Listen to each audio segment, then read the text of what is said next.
For what purpose does the gentlewoman from Illinois seek recognition? As the member designated by Mr. Rush pursuant to H-Res 8, I inform the House that Mr. Rush will vote no on the motion to adjourn.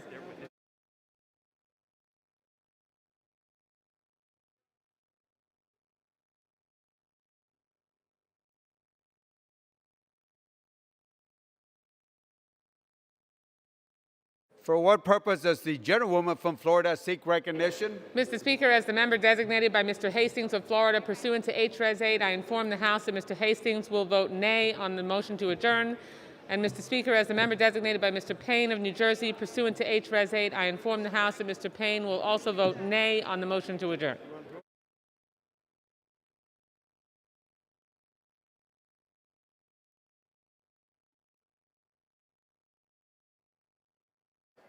For what purpose does the gentleman from New Jersey seek recognition? Mr. Speaker, as the member designated by Ms. Bonnie Watson Coleman pursuant to H-Res 8, I inform the House that Ms. Watson Coleman will vote no on the motion to adjourn.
Recognition? Of North Carolina pursuant to House Resolution 8. I inform the House that Mr. McHenry will vote yes on the motion to adjourn.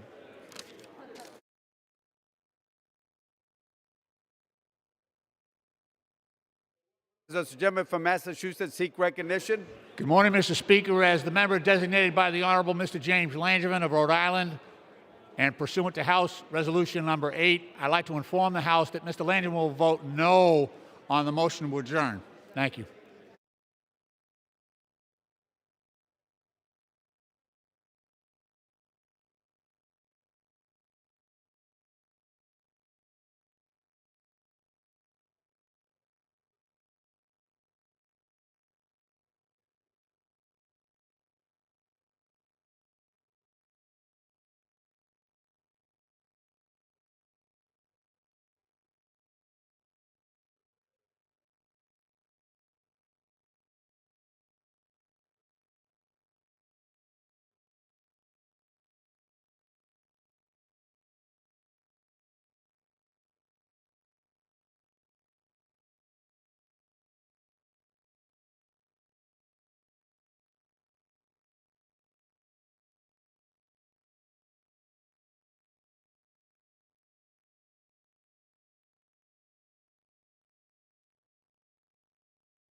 All members voted.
On this vote, the ayes are 145, the nays.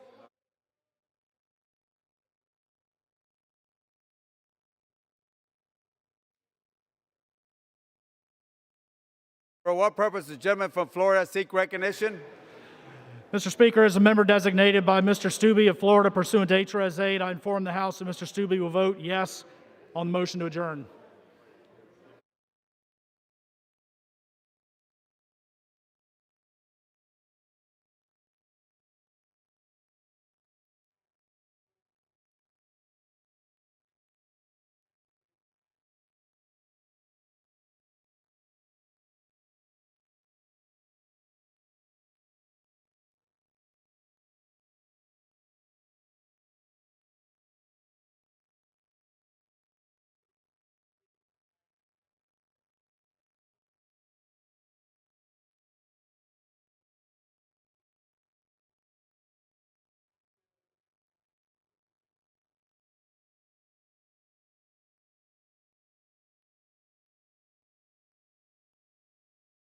This vote, the ayes are 149, the nays are 235.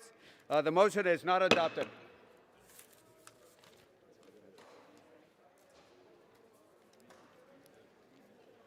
For what purpose does the gentleman from Kentucky seek?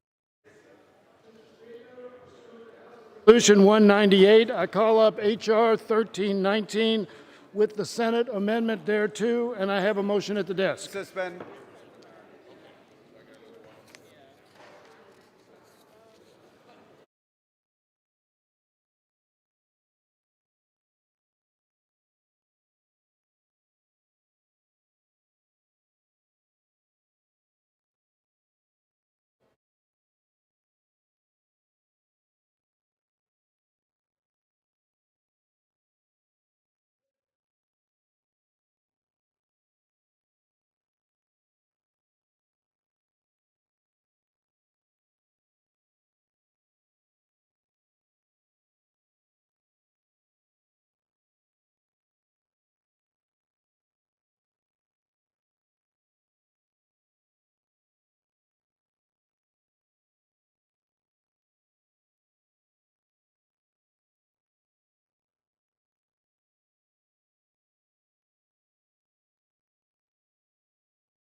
Clerk will report the title of the bill, designate the Senate amendment, and designate the motion. H.R. 1319, an act to provide for reconciliation pursuant to Title II of Senate Concurrent Resolution 5, Senate Amendments.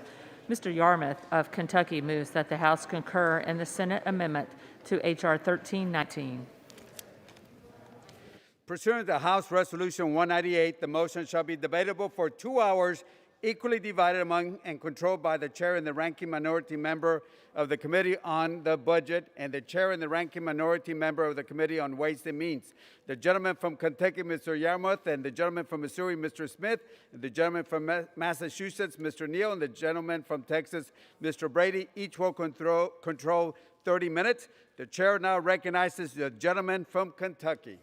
Mr. Speaker, I ask unanimous consent that all members have 5 legislative days within which to revise and extend remarks and insert extraneous material into the record on the Senate amendment to H.R. 1319. Without objection, Mr. Speaker, I yield myself such time as I may consume. gentleman's recognized. Mr. Speaker, as the sponsor of this legislation, I am immensely proud that we will soon send this bill to President Biden's desk to be signed into law. We have acted with the urgency this pandemic demands, while following every House rule and proper procedure required for a budget reconciliation package. The American Rescue Plan is aggressive, no doubt about it. But researchers and health professionals have told us this is what is needed to scale up testing and tracing, to address PPE shortages, and to speed up equitable vaccine distribution. They have told us these investments are needed if we want to save lives and defeat this pandemic once and for all. Economists have also made clear what is needed to generate a strong, inclusive economic recovery. And again, we listened. This bill provides direct financial relief to more than 80% of American families. It helps feed hungry Americans and provides financial support so families can afford health coverage during the greatest health crisis of our lifetimes. It prevents more than 10 million workers from losing lifeline unemployment benefits, while also making the first $10,200 of these payments tax-free. It helps families facing eviction stay in their homes, and it expands the Earned Income Tax Credit, putting more money in the pockets of hardworking Americans. The American Rescue Plan will provide the resources needed to open schools safely and make up for lost time in the classroom. It will cut the child poverty rate in half. In half. Just think about what that will mean for those children and their futures and the future of our country. This legislation has been called one of the most consequential pieces of legislation in modern history. Well, I guess that depends. If you are measuring in terms of relief for nearly every American family and hardworking individual, if your yardstick is lifting millions of children out of poverty and giving parents the help they desperately need, if your metrics are a strong and inclusive economic future, both in the short term and long term, then it's easy to agree. And the American people do. They get what we are doing. They know all too well the challenges facing our nation, and that is why the vast majority of them, Democrats, Republicans, and independents, support the American Rescue Plan. Look, this is it. Congress's work on the bill is almost done. In just a short time, we will pass this legislation. We will send it to President Biden's desk, and he will sign it into law. We promised relief, the President promised relief, and now help is on the way. I reserve the balance of my time. Gentleman from Kentucky reserves. Gentleman from Missouri is recognized. Thank you, Mr. Speaker. I yield myself such time as I may consume. Gentleman is recognized. Thank you, Mr. Speaker. Rewards the political class, not the working class. That should be the name of this bailout plan. When our Democrat colleagues got together to describe how to proceed on additional COVID-19 spending, they could have done a number of things. They should have followed the bipartisan precedent set over the past year and worked across the aisle. Instead, they chose a purely partisan process to jam through a radical agenda, putting the political class ahead of America's working class. They could have looked at the data coming out of the Congressional Budget Office. Had they done so, they would have seen that absent any new funding, the economy is projected to reach pre-pandemic levels of real GDP growth by the middle of this year. Further, they would have seen that without this bailout, America is already projected to see its largest GDP growth in 15 years. Instead, they ignored the data, just like they have ignored the science. And they now hope that their bailout plan gets credit for an economic recovery that CBO tells us is already underway. They could have accounted for the approximately $1 trillion in COVID-19 money, Congress has already appropriated in a bipartisan approach. But that money has not been spent yet. Instead, they ignored calls to provide an accurate and thorough accounting of unspent funds. Now they're charging American taxpayers another $2 trillion. They could have focused on timely and targeted relief to support those that are most in need, to reopen schools in our communities and storefronts on Main Street, and to crush the virus and put shots in Americans' arms. Instead, less than 9% of this bailout goes to crushing the virus and dispensing vaccines. Only 5% of the K through 12 education funding will be spent this year, even as Americans are told this money is needed to reopen their children's schools. Of course, Democrat leaders are more than willing to spend hundreds of billions to bail out states, sending a disproportionate share of that money to those states run by their political buddies that will reward and incentivize further lockdowns. Just look at how they changed the state funding formula. California, where revenues are in fact up and they are sitting on a surplus of $10+ billion, will now get billions more than they otherwise would have. A direct reward to the Speaker and Vice President's home state. It was all so predictable, really.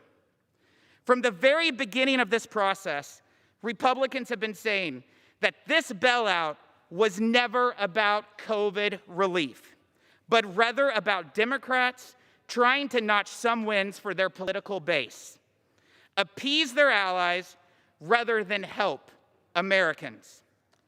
Amazingly, Democrats are not even shy now about admitting that fact.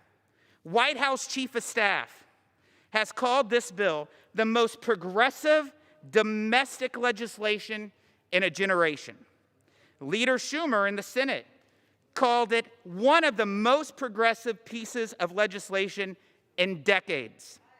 We are here today, Mr. Speaker, because Democrats made a choice to put their own partisan political ambitions ahead of the needs of the working class, ahead of the needs of the American people. When our Democrat colleagues speak of unity, they mean keeping their party together, not pulling this country together. That is why we have before us this wrong plan at the wrong time for so many wrong reasons. I reserve the balance of my time, Mr. Speaker. Gentleman reserves. Gentleman from Kentucky is recognized. Mr. Speaker, I yield 45 seconds to the gentlelady from California, a distinguished member of the Budget Committee, Ms. Lee. Gentlewoman from California is recognized. Thank you very much. Thank you, Mr. Speaker. I rise in strong support of this rescue plan. I thank Chairman Yarmouth, the Speaker, and all the committee chairs for this historic and transformative bill. We have struggled through a year of gross neglect. People have suffered, they've died, they've lost their jobs and businesses. Families are living on the edge. But today, thank God, help is on the way. We included provisions to ensure that communities of color disproportionately impacted by the virus get the care and vaccines they desperately need. We include support for state and local governments for our essential workers who are essential, resources to help our schools open safely, child tax credits that will cut child poverty in half, and investments to crush the virus worldwide. We will, however, continue to fight for a $15 minimum wage to lift low-income people out of poverty. I ask for an aye vote. Thank you, and I yield. Gentleman yields back. Gentleman reserves. Gentleman from Missouri is recognized. Thank you, Mr. Speaker. I appreciate the gentlelady from California. I will remind her that if this bill were enacted, her state's 6 million seniors would see a cut of Medicare of over $44 billion in the next 10 years. A cut of $44 billion over the next 10 years. I'd like to yield 1 minute to the gentleman from California. Gentleman from California is recognized for 1 minute. Thank you, Mr. Speaker. Well, there's one thing that all sides can agree on. This is the most left-wing bill ever passed by the Congress. But beware, there's no such thing as free money. All of it must be borrowed from the same capital pool that would otherwise be available as loans to consumers and home buyers and small businesses. And it will be repaid entirely from your future earnings in the years ahead. Divided by the number of U.S. households, the bill for an average family comes to roughly $15,000. Now that's money that has to be taken from your family through future taxes and inflation, through lower wages and earnings as businesses pass along their costs. That is the only way that government debt can be financed. Government lockdowns have devastated America's prosperity.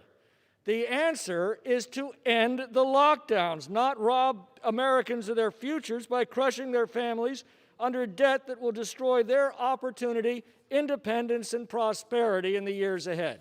I yield back.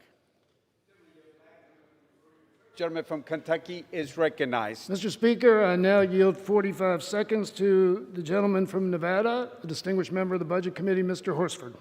Gentleman is recognized for 45 seconds. Thank you, Mr. Chairman. Mr. Speaker, I rise in support of the American Rescue Plan.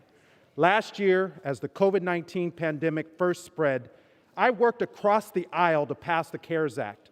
Passing that bill required compromise, and the final legislation omitted key provisions that I wanted us to deliver on. But the American people got the relief they needed, and that was what was the most important thing. 1 year later, with Democrats in the White House, Republicans won't help us in this pandemic. Why? Because Donald Trump's name won't be on the stimulus checks? Is that how easily they will abandon their constituents? The American Rescue Plan will deliver $1,400 stimulus checks, cut child poverty in half, and provide critical support to help our communities recover and reopen. The time for action is now, and if Republicans won't help us crush the coronavirus, we'll do it without them. For the sake of my constituents and all Americans, I'm voting yes on the American Rescue Plan, and I yield back. Gentleman from Kentucky reserves. Gentleman from Missouri is recognized. Thank you, Mr. Speaker. I appreciate the gentleman from Nevada. I will remind him that this bill, if it's signed into law, out of his 500,000 seniors, they will face a $3 billion cut to Medicare. So his vote today will cost a $3 billion cuts to the seniors of Nevada. I'd like to yield 1 minute to the gentleman from Pennsylvania. Gentleman from Pennsylvania is recognized for 1 minute. I thank my friend and gentleman from Missouri. Mr. Speaker, over the past year, Congress passed 5 bipartisan and targeted relief bills totaling $3.7 trillion to respond to the COVID-19 pandemic. These packages succeeded in supporting our economy through the worst of this crisis. Now Democrat leadership wants to spend another $2 trillion on an excessive plan that directs just 1% towards vaccines, 1%, and provides far beyond what is needed to fuel our continued recovery. States will receive $350 billion on top of the $500 billion already allocated. Revenue is actually up in these states. Supplementing unemployment compensation while small business is hurting for employees is the wrong move to be made at this time. Felons in this bill, okay, Mr. Speaker, including currently incarcerated murderers, were not exempt from receiving the stimulus checks that are intended for taxpayers. Federal workers, Mr. Speaker, will receive up to $35 an hour in addition to their full salary to care for a child from learning from home. Why do federal workers deserve such privilege, Mr. Speaker, when we should be focused on economic recovery, getting our children back to school, and vaccine distribution? That is what's in the interest of the American people, Mr. Speaker, and I yield back. Thank you. Gentleman yields back. Gentleman from Missouri reserves. Gentleman from Kentucky is recognized. Mr. Speaker, I yield 2 minutes to the gentleman from South Carolina, the Majority Whip, Mr. Clyburn. Gentleman from South Carolina is recognized for 2 minutes. Thank you very much, Mr. Speaker, and I thank the gentleman for yielding me the time. Mr. Speaker, the American Rescue Plan enjoys overwhelming public support because it addresses critical needs exacerbated by COVID-19.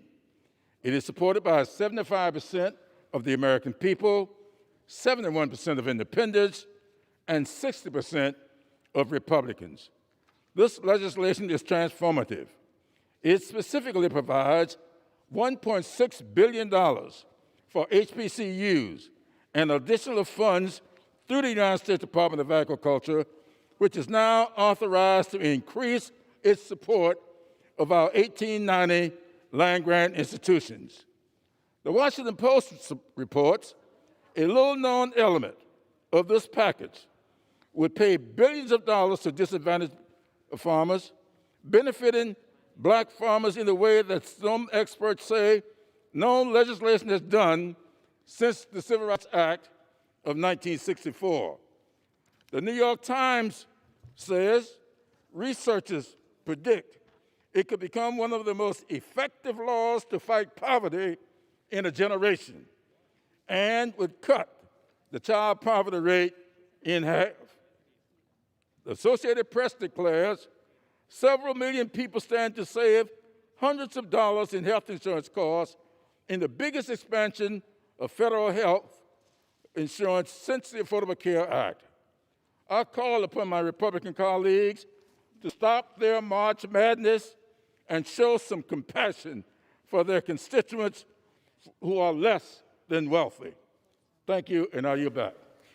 Gentleman yields back. Gentleman from Kentucky reserves. Gentleman from Missouri is recognized. Thank you, Mr. Speaker. I appreciate the gentleman from South Carolina, and I will remind him that if this bill becomes law, the 1 million seniors in his state will face a $7 billion cut over the next 10 years to Medicare. $7 billion cut to Medicare over the next 10 years. Be happy to yield 1 minute to my good friend from Georgia. Gentleman from Georgia is recognized for 1 minute. Thank you, Mr. Chairman. I rise today, Mr. Chairman, to oppose this bill and to urge my colleagues to do the same. After passing more than $3 trillion worth of relief packages, we find ourselves finally overcoming the COVID-19 virus. We've successfully developed vaccines to combat this virus in record time, and now we see our economy opening up and coming back to full strength. What's more is that we have yet to spend $1 trillion that has already been enacted. It's already been appropriated, already been voted on. So why do we need to pass another $1.9 trillion? You will find the reasons in the more than 90% of the bill that does not specifically target combating COVID-19. What you'll find is a partisan list of priorities and bailouts, 27% of it going to bailing state and local governments that insisted on continued harmful lockdowns and did little to stop the virus, 21% dedicated to partisan policies that will reduce unemployment, and 45% of the bill won't even be spent until 2022 or later. Perhaps that's why only 2 Republican amendments of 229 were accepted. The only thing bipartisan about this bill has been the opposition to it, and I yield back. Gentleman yields back. Gentleman from Missouri reserves. Gentleman from Kentucky is recognized. Mr. Speaker, I sit here and I suspect we'll listen to this throughout this debate. The ranking member of the Budget Committee, Mr. Smith, persists in trying to scare the American people because he doesn't have a valid argument against this incredibly popular bill. Let me make this very clear. The statutory pay-go requirements, which would cause a cut in Medicare, has never happened, won't happen, will never happen. In 2017, when the Republicans cut taxes for the wealthy and big corporations, they faced the same problem. We cured that. Democrats helped Republicans solve that issue. The only way any Medicare dollars get cut because of this bill is if Republicans don't help us correct it. I now yield 45 seconds to the gentleman from California, distinguished member of the Veterans Affairs Committee, Mr. Levin. Gentleman from California is recognized. Thank you, Mr. Chairman. Mr. Speaker, as the proud Vice Chair of the House Committee on Veterans Affairs, I particularly want to call out the critical relief that the American Rescue Plan provides for those who have served our country. The bill includes important funding for the Veterans Health Administration, prohibits co-payments for medical care for veterans during the pandemic, strengthens VA supply chain modernization, and helps state veterans' homes upgrade and enhance their safety operations. It provides critical funding to increase VA's claims and appeals process to reduce the backlog caused by COVID-19, and it funds enhanced oversight through VA's Office of Inspector General. As chair of the Economic Opportunities Subcommittee, I am particularly proud that it provides $386 million for a rapid retraining program to help unemployed veterans get back to work. Thanks to the leadership of Committee Chair Mark Takano and our colleagues, this bill provides the relief that veterans need and deserve. To our nation's veterans, help is on the way. Thank you, and I yield back. Gentleman's time has expired. Gentleman from Kentucky reserves. Gentleman from Missouri is recognized. Thank you, Mr. Speaker. I appreciate the gentleman from California. And I will remind him that his state has 27% of the homeless population in the United States. But under this bill, CBO projects that precisely $0 will be spent this year of the $5 billion. Wrong plan at the wrong time for so many wrong reasons. Love to yield 2 minutes to the fine gentleman from Virginia. Gentleman from Virginia is recognized for 2 minutes. Thank you to the gentleman from Missouri. Thank you, Mr. Speaker. Mr. Speaker, this bill is what Democrat control looks like.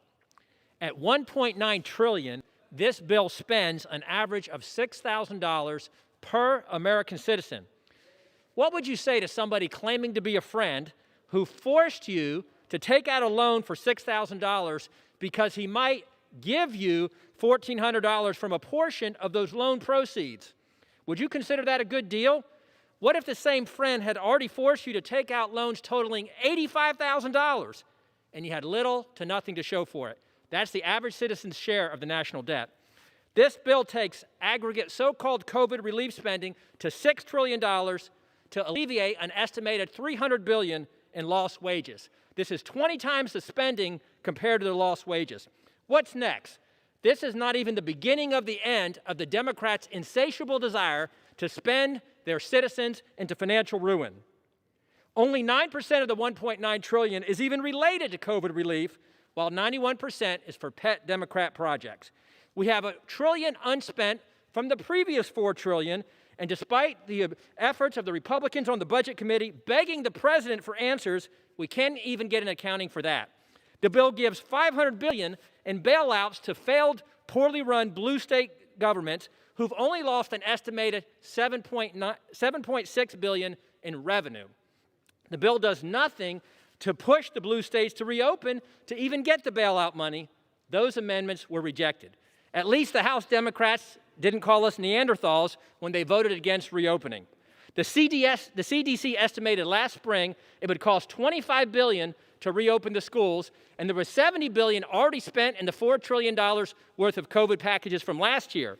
However, there's no pressure on the schools to reopen to get the additional $130 billion that's in this bill. Those amendments were rejected too. And only 5% of the $130 billion will even be spent this year. That's how essential it is for COVID relief. But there's $12 billion in foreign aid, $270 billion for arts and humanities, and millions more for the Speaker's pet projects. With $30,000 in national debt that will be the balance when this is passed, we'll owe $90,000 per citizen. Gentleman's How time has dare we expired. do that to the next generation? Gentleman's time has expired. Gentleman from Missouri reserves. Gentleman from Kentucky is recognized. Mr. Speaker, I yield 45 seconds to the gentlelady from Illinois, a distinguished member of the Budget Committee, Ms. Schakowsky. Gentlewoman is recognized. This is a historic day. It is the beginning of the end of the Great COVID Depression. It also marks the end of a decades-long successful battle by big corporations and the super rich in this country for trickle-down economics. The idea that the rich getting richer will somehow make us all do better. Wrong. Today, we are putting money in the pockets of ordinary people, of poor people, of the middle class, and they will be an engine that creates a healthy, prosperous future for all of us. And I yield back. Gentleman yields back. Gentleman from Kentucky reserves. Gentleman from Missouri is recognized. Thank you, Mr. Speaker. I'd like to say that under President Trump, we had the lowest poverty rate since 1959 in 2019. The lowest poverty rate since 1959 came under President Trump. Thank you, President Trump. Would love to yield 1 minute to Mr. Feenstra. Thank you. Gentleman's recognized for 1 minute. Thank you, gentleman from Missouri. Thank you, Mr. Speaker. I rise in opposition to this reckless spending bill. On Monday, the Congressional Budget Office announced federal deficit has already exceeded $1 trillion in the first 5 months of fiscal year 2021. Spending this year is already up 25%, and this massive spending bill creates another $1.9 trillion of our deficit. We are currently enjoying low interest rates, but out-of-control spending will lead to inflation. In this current year, inflation has already raised by 3%. Inflation leads to interest rate hikes. For example, in the 1980s, the Federal Reserve raised interest rates by 20%. The debt is already at $28 trillion, so higher interest rates will cause catastrophic debt spiral. This bill does not rescue our country. It literally puts us in peril. I yield back. Gentleman from Missouri reserves. Gentleman from Kentucky is recognized. Mr. Speaker, I yield 45 seconds to the gentlelady from Texas, a distinguished member of the Budget Committee, Ms. Jackson Lee. Gentlewoman from Texas is recognized. The January 6th insurrectionists did not win. The American government, the people of the United States, won with a Democratic government that has come to the rescue with the American Rescue Plan. The long lines will stop with $20 billion for vaccines. Cash-strapped Americans will get $1,400 and extended unemployment. We will recognize that our children will get back to school with $130 billion. They will be able to stay in school. They will be able to regain lost learning. They'll be safely in school. And yes, a working family that my friends do not know, a single parent working full-time and making minimum wage of $15,000 will get $9,525 with children under 6 and a child tax credit of $3,600. And Houston will get $650 million, Harris County $914 million. This is a rescue. The insurrectionists did not win, but democracy did, and America is now to rescue them. The Democrats are on the way to give you help. I yield back. Gentleman's time has expired. Gentleman from Kentucky reserves. The gentleman from Missouri is recognized. Thank you, Mr. Speaker. I appreciate the gentlelady from Texas, and I will remind her that while this legislation provides her state government with another $40 billion, it fails to include any language to ensure that the 5 million K-12 students in her state are back in open schools anytime soon. Does nothing to open schools. Love to yield 2 minutes to the gentleman from Wisconsin. Gentleman from Wisconsin is recognized for 2 minutes. Geez, we could talk for 2 hours. First, one of the things that hasn't been mentioned here, the increase in the earned income tax credit for single people has a marriage penalty in it. I bring it up because I know the strength that Black Lives Matter had in this last election. I know it's a group that it doesn't like the old-fashioned family. Disturbed that we have another program here in which we're increasing the marriage penalty. Second thing, we have loan forgiveness on farms based on ethnicity. Okay, some people are going to get a forgiveness, some people aren't. I think that's incredibly divisive. I think we started out with a divisive inaugural speech right off the bat, and to go down this route is only going to create divisiveness in America. The third thing, to have a bill this high spending with the Federal Reserve printing about this amount of money is inevitably going to result in inflation. I feel so sorry for young people today as the cost of housing goes through the roof. I don't know how they're going to be able to afford a house, but we also have increase in food costs, increase in energy costs. I don't want to call it the Joe Biden inflation, but I'm afraid that's where we're headed. The fourth thing, in the rush from judgment, giving checks to people incarcerated. I've talked to my correctional officers about this. I don't know how they're supposed to feel, in which they have to work every day, and the people that they're taking care of are going to be getting checks out of this. And finally, I've had 2 municipalities in my district in which I've been contacted, in which the amount of money they're getting is over 10 times what they feel would make them whole. So I think we're being very reckless about the degree to which we're spending money here. Thank you. I yield the remainder of my time. Gentleman yields back. Gentleman yields back. Gentleman from Missouri reserves. Gentleman from Kentucky is recognized. Mr. Speaker, I now yield 45 seconds to the gentlelady from the Virgin Islands, Ms. Plaskett, a distinguished member of the Gentlewoman is Budget recognized for 45 seconds. Thank you, Mr. Speaker, and I hope my colleague from Wisconsin will not leave at this time, as he's talked about Black Lives Matter. How dare you say that Black Lives Matter, Black people do not understand old-fashioned families. Despite some of the issues, some of the things that you have put forward that I've heard out of your mouth in the Oversight Committee, in your own district, we have been able to keep our families alive for over 400 years, and the assault on our families to not have Black lives or not even have Black families. How dare you say that we are not interested in families in the Black community? That is outrageous. That should be stricken down. I was going to talk about the American Rescue Plan. We know that this is going to provide relief to not only Black lives, Black Americans, but all Americans, that we are interested in children and in their welfare. And at this time, I yield back. Gentlewoman yields back. Members are reminded to direct their remarks to the chair. Gentleman from Kentucky reserves. Gentleman from Missouri is recognized. Gentleman from Missouri reserves. Gentleman from Missouri reserves. Gentleman from Kentucky is recognized. Mr. Speaker, I now yield 1.5 minutes to the gentleman from New York, the Democratic Caucus Chairman, and a distinguished member of the Budget Committee, Mr. Jeffries. The gentleman from New York is recognized for 1.5 minutes. Thank you, Mr. Chair. The COVID-19 pandemic is a once-in-a-century crisis. It requires a once-in-a-century comprehensive, compassionate, and continuing congressional response. That is what the American Rescue Plan is all about. More than 500,000 Americans have died. Hundreds of thousands of businesses have closed. Almost 30 million Americans infected by the coronavirus. Tens of millions of Americans dealing with unemployment or food insecurity or on the brink of homelessness.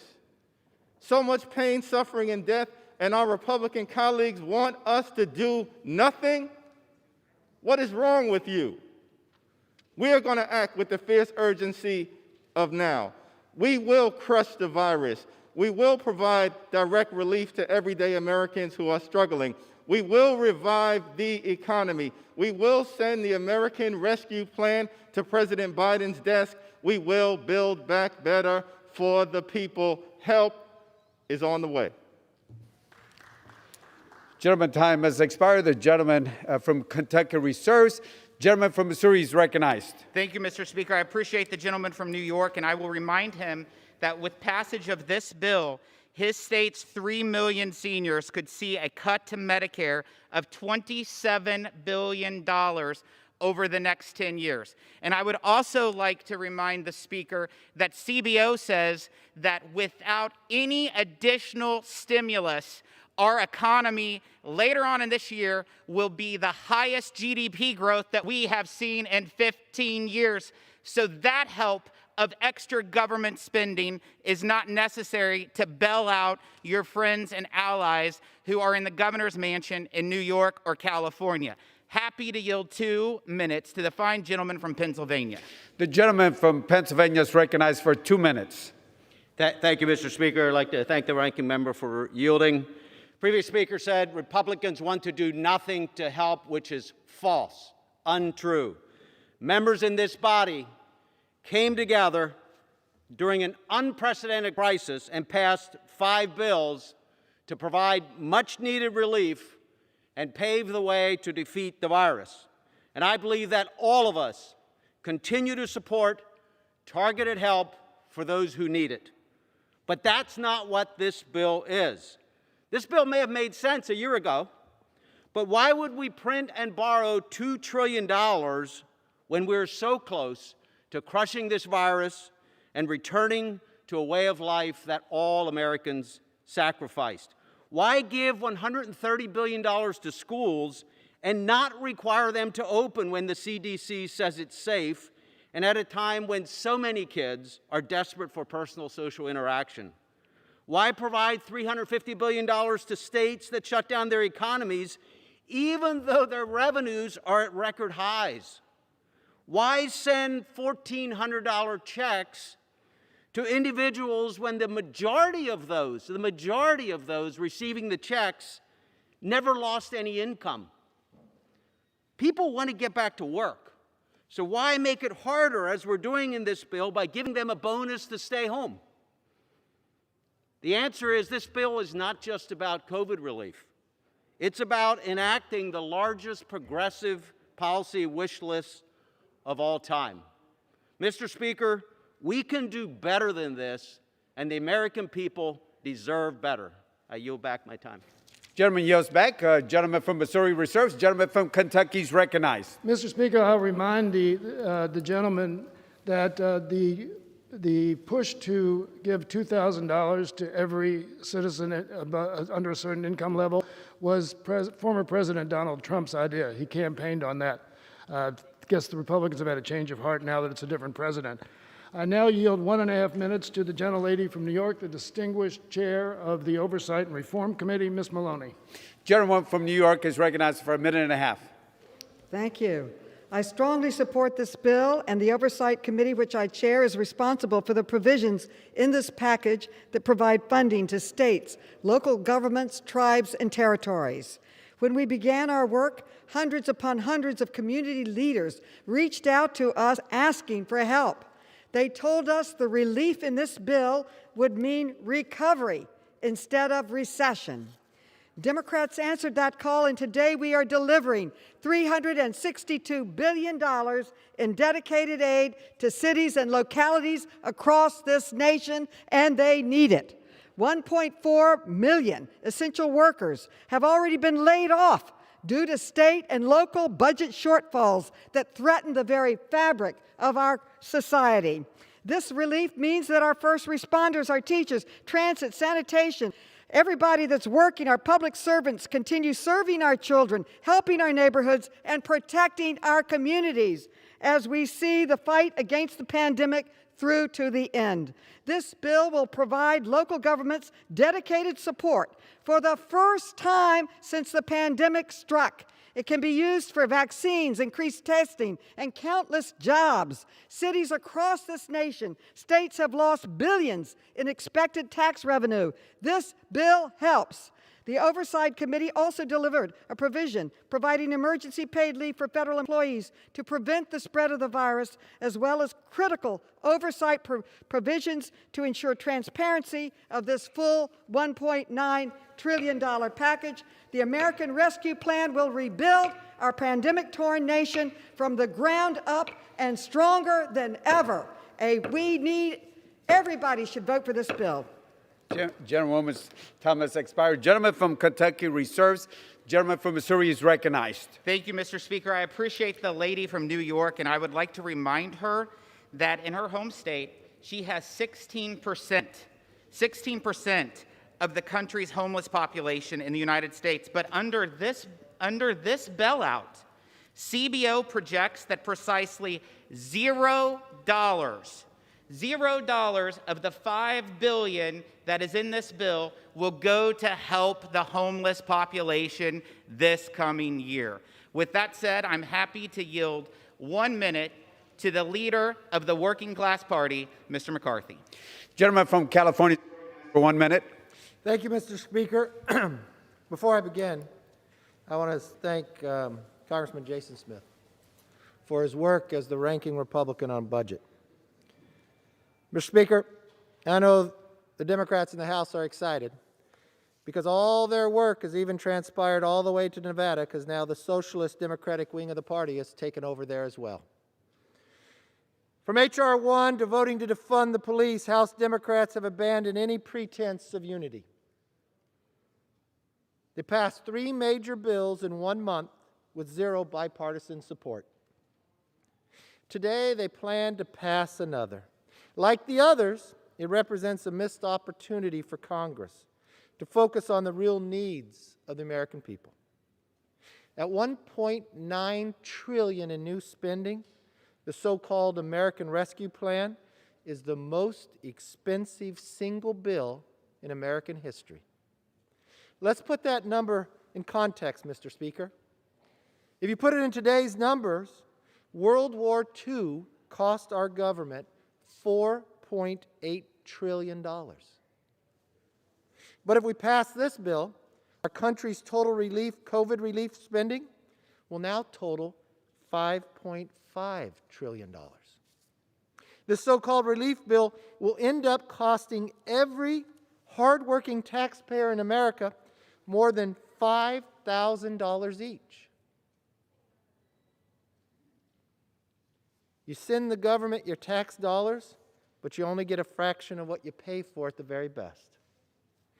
You know, we warned people on the internet about email scams. It's like the ones of those emails where you get a promise you'll get millions of dollars, but first you have to wire them some money. That's exactly what's happening here today. This is the reality of this bill before us.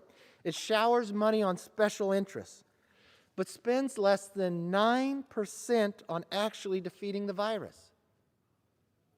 But it gives San Francisco $600 million, essentially wiping out 92% of their budget deficit. Think about that. 9% on the virus, but Mr. Speaker, San Francisco, the home to our Speaker, gets to wipe out 92% of their budget deficit.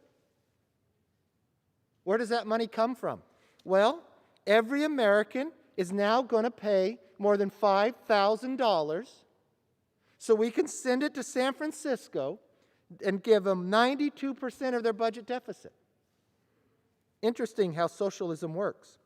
In both the House and Senate, the only bipartisan vote has been against this. And after 5 relief bills, it is on track to be the first passed by strictly party lines. Mr. Speaker, I've heard people across the country say this bill today is costly, corrupt, and liberal. Now, even the Biden White House agrees. It is very liberal. They called this the most progressive piece of legislation in history. For those who are watching, progressive means socialism. The same party that runs here and now the Democratic Party of Nevada is the Socialist Democratic Party. So let's be clear. This isn't a rescue bill. It isn't a relief bill. It's a laundry list of left-wing priorities that predate the pandemic and do not meet the needs of the American families. No wonder even House Democrats have said they are embarrassed by what is in it. And just this week, one of their own members said there is no question there's some waste in there.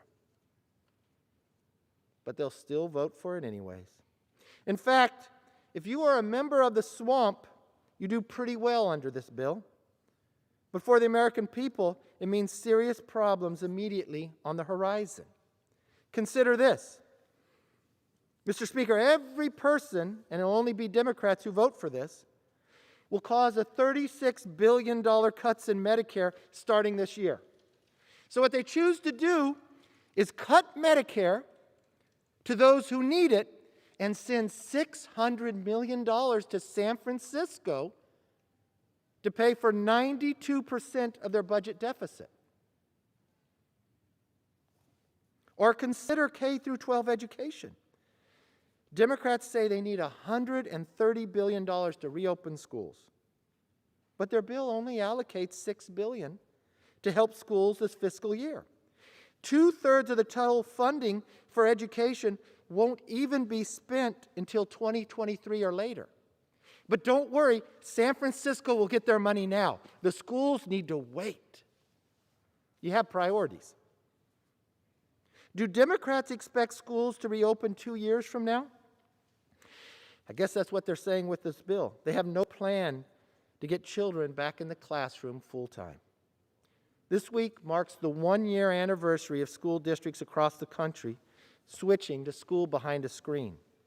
We still don't know the full effects of this decision, but we do know keeping classrooms closed has created an education and mental health problem for students and parents. It has been a lost year for our children's education. And even more devastating, 1 in 4 young adults have struggled with suicidal thoughts. Experience and scientific evidence say reopen schools now, it's necessary and it's safe. Mr. Speaker, the last time this bill was on the floor, we offered an amendment to take that money for that subway just outside of San Francisco and put that money for the children's mental health and others. Unfortunately, Mr. Speaker, all the Democrats said no, that subway by San Francisco was more important. But fortunately, we were able to remove that from the bill in the Senate. But luckily here, all the Democrats were able to think the priority is not children, it was San Francisco. But because Democrats are following the demands of special interests, not science, they're telling children to wait with no end in sight. Now, Mr. Speaker, I want to applaud the Democrats on the other side because they put their money where their mouth is. They are telling the American public, first, give me $5,000.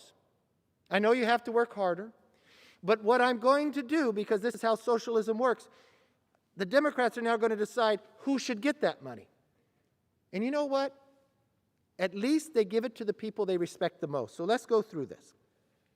Compared to the subsidies for the swamp, Democrats want to give federal employees who have not been laid off an extra $21,000 to help cope with virtual schooling. But if you're in the private sector or if you've been laid off, you don't get any of that. But what they want to do is take the money from you, give it to any federal employee, gets a bonus of $21,000, even though they've never been laid off work. So if you're in Washington in the swamp, you're part of the team. If you're a hardworking taxpayer, sorry, you just send a bill. But if you're in San Francisco, we're going to help pay for your deficit. What does it say to the millions of mothers and fathers who had to quit their job to take care of their kids at home and in school? Or compare that to Title X. This bill will allow organizations like Planned Parenthood to access $50 million. You know, Mr. Speaker, for decades in this body, we respected one another's opinion. We created the Hyde Amendment. It said we would not use taxpayers' funds for abortion. But when there's a pandemic and a socialist reign, we're going to charge you $5,000 regardless of how you feel about it, and that's where the money's going to be spent. Now, what the Democrats believe, schools should wait a couple years to get their money, but not Planned Parenthood. We've got to get that money there quick. Or compare it to how we fund states, Mr. Speaker. We've always had a formula. But, Mr. Speaker, now that we're going to do this bill this way, where it's only one-party rule, we're going to change the formula of how states can get their money. So let's analyze that. Democrats claim states and local governments need $350 billion. Now, where do they get that number? Well, if they read the headlines, it would confirm states are not in financial distress. Nearly half saw an increase in revenue last year. And some, even including in my home state of California, they have a budget surplus. Now, Mr. Speaker, I understand in Washington, they don't understand maybe the word what surplus means. That means you have more money. that you actually saved money. But what California is going to get is a windfall. Remember, San Francisco's in California. Mr. Speaker, just happens to be the Speaker's district as well. They have a $650 million deficit. Now, some of the challenges that San Francisco has, you see, if you're in San Francisco and you're homeless, they'll pay for your alcohol and they'll pay for your cannabis. So it costs more money. So that's why you have a deficit. But it's okay, because we don't need to send the schools money today. We can send that years from now. But we need to get them 92% of their deficit taken care of.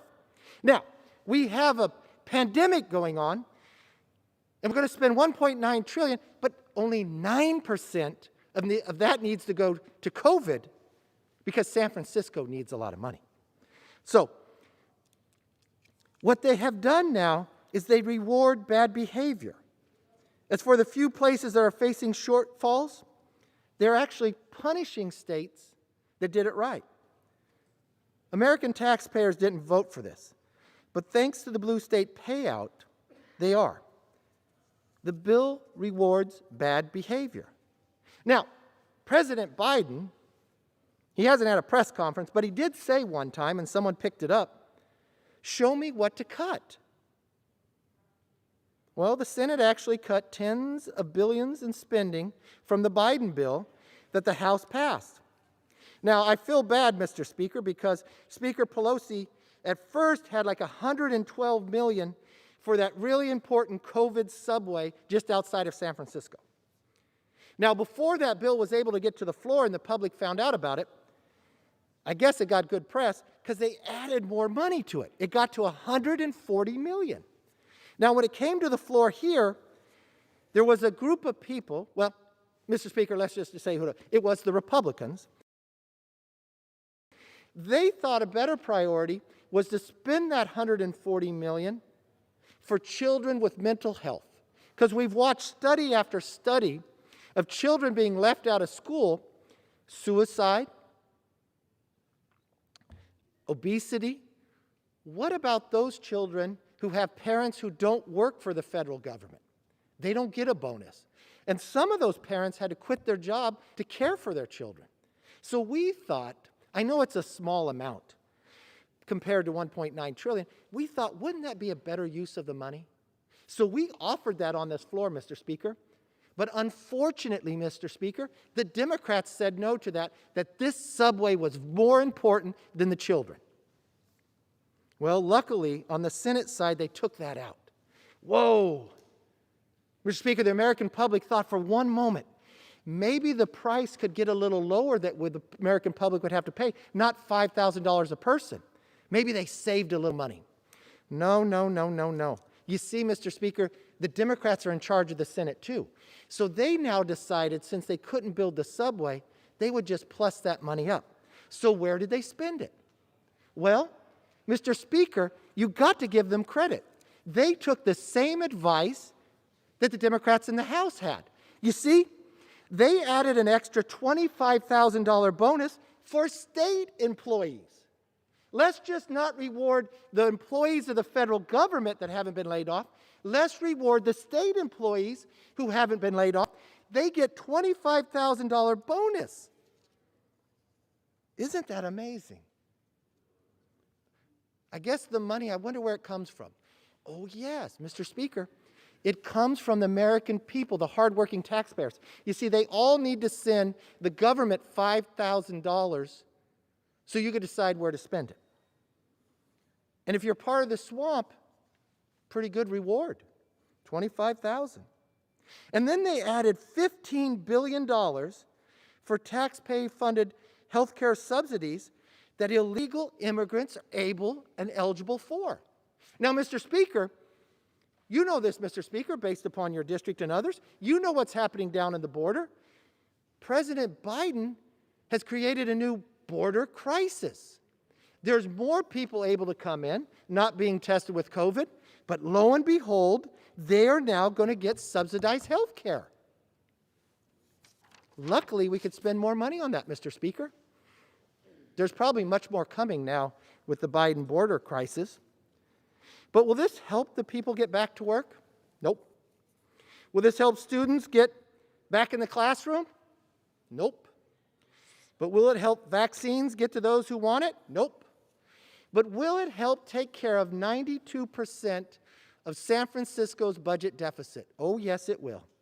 Yes, it will. It just throws out money without accountability. Even though there are $1 trillion sitting there right now that have already been appropriated that can go out to help. But remember what Margaret Thatcher said, Mr. Speaker. Socialism. You'll eventually run out of other people's money. You've been doing a very good job of it so far. There is still work to do to defeat the virus. But it is clear we are nearing the final phase of the fight. For 12 terrible months, the American workers has struggled through lockdowns, sacrificed through closure, and suffered through mandates. They persevered through it all. And now their government wants to take 5,000 more of it to make sure a federal employee that wasn't laid off, state employee that wasn't laid off, gets bonuses. And lo and behold, we've got to make sure San Francisco gets their deficit taken care of. Not in 2 years, like the schools, but today.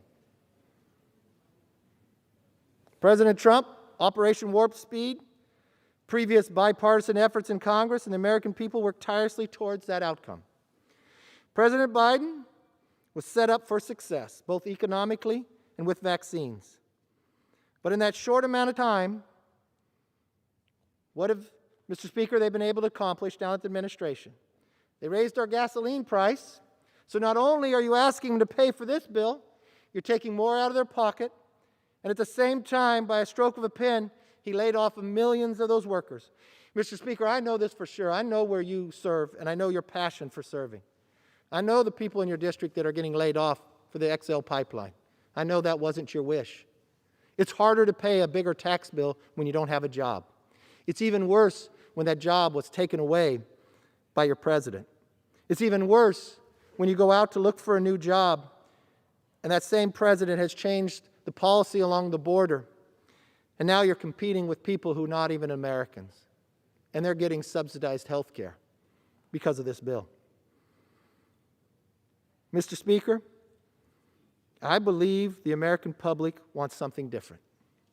I believe they were proud of the fact when we did something here that was bipartisan. I believe they were proud of the fact with Operation Warp Speed, we now have 3 vaccines. I believe they were proud when we were energy independent. I believe they were proud when they had more money in their pocket, when they didn't have to pay so much for gasoline.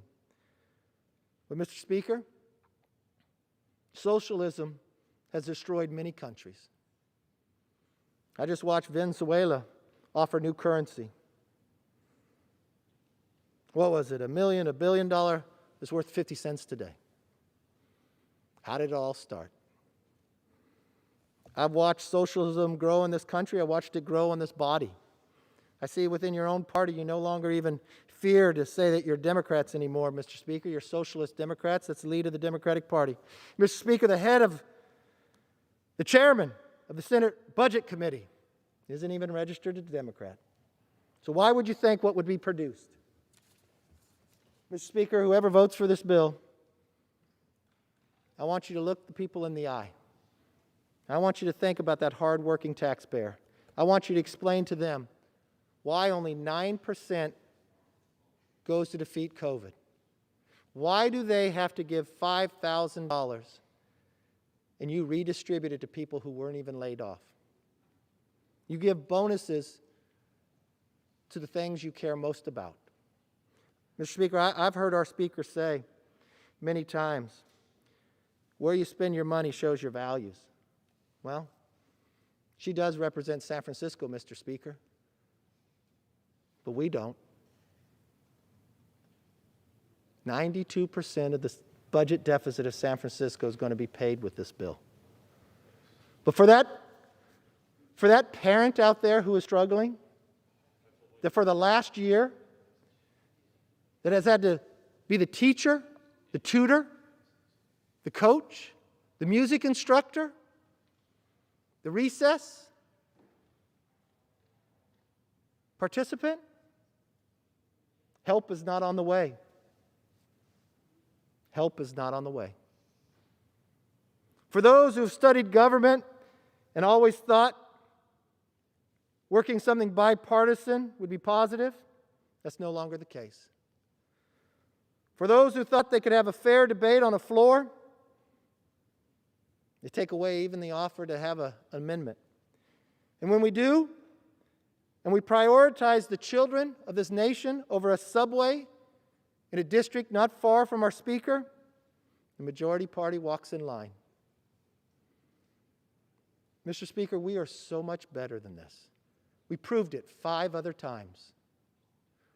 What a difference it makes by a simple new control of a power that people want. Mr. Speaker, when you study history, there's a saying in a book called The Prince Machiavellian: absolute power corrupts absolutely. Absolute power corrupts absolutely.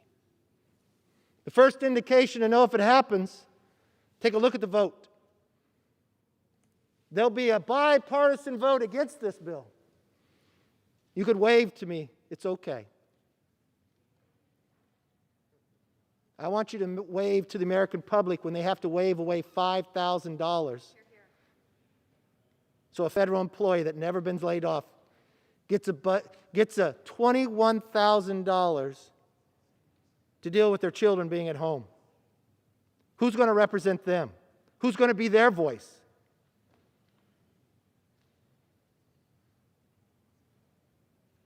Mr. Speaker, I'll promise you this. We will never stop listening to those voices. We will never stop fighting for those voices. And there will be a day that will be the majority voice in this House. Unfortunately, Mr. Speaker, I have not seen that this year. History will not be kind to what transpires today. But I still believe that America is a great hope for the future. That we're all conceived in liberty and dedicated to the proposition that we are equal. But in this body, it seems as though only one can have a voice. But that will not last long, and that will change shortly. With that, I yield back. Gentlemen, members are reminded to direct their remarks to the chair. Gentleman from California yields back. Gentleman from Missouri reserves. Gentleman from Kentucky is recognized.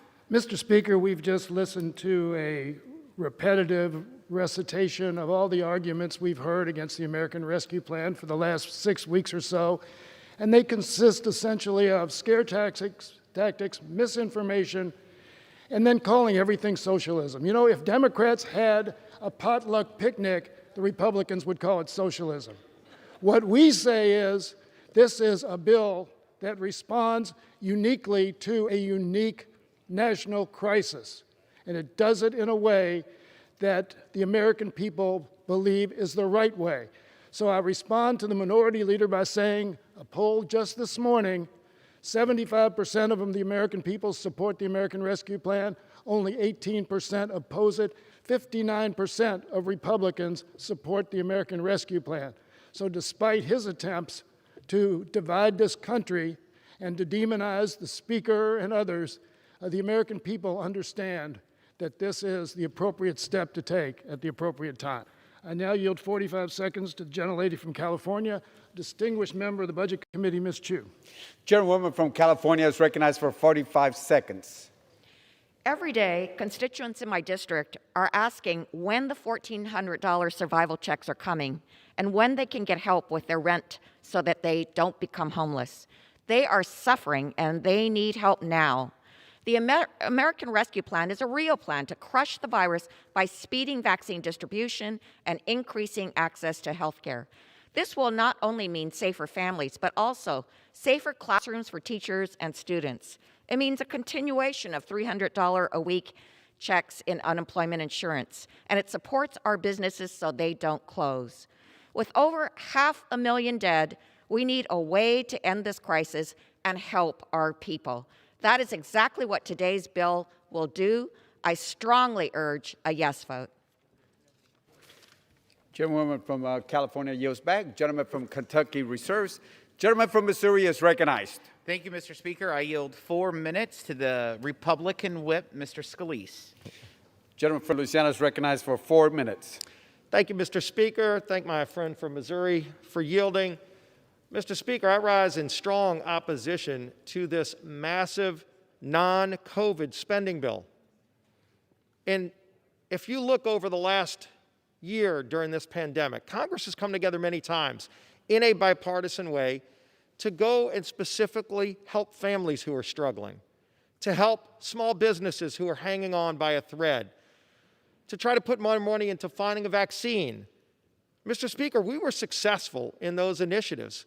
In fact, so successful that we now have 3 proven vaccines that are out there working because of President Trump's Operation Warp Speed. We were able to help millions of small businesses stay afloat. There's still more struggling.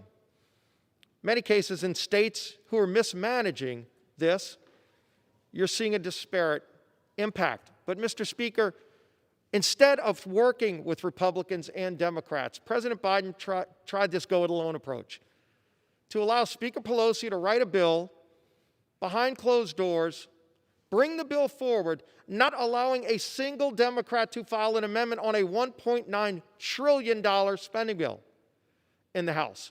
When you look at what's in the bill, and many people reference polling as if we should vote based on a poll that doesn't show the full story. Well, we're starting to get the full story, Mr. Speaker. If you ask people, do you think with hundreds of billions of dollars still out there unspent from previous bills, we should borrow $1.9 trillion from our children to do things like send $1,400 checks to people in federal prison? Yes, Mr. Speaker, that's in this bill. Pick your prisoner of choice. The Boston Marathon bomber gets a $1,400 check in this bill, and we're borrowing that money from our children. Has that been asked by a pollster? I would argue no, but there was an amendment to strip that out. Every Democrat who had the opportunity voted to continue sending those checks to felons. No wonder last week, Mr. Speaker, 97 Democrats voted to allow felons to vote in elections.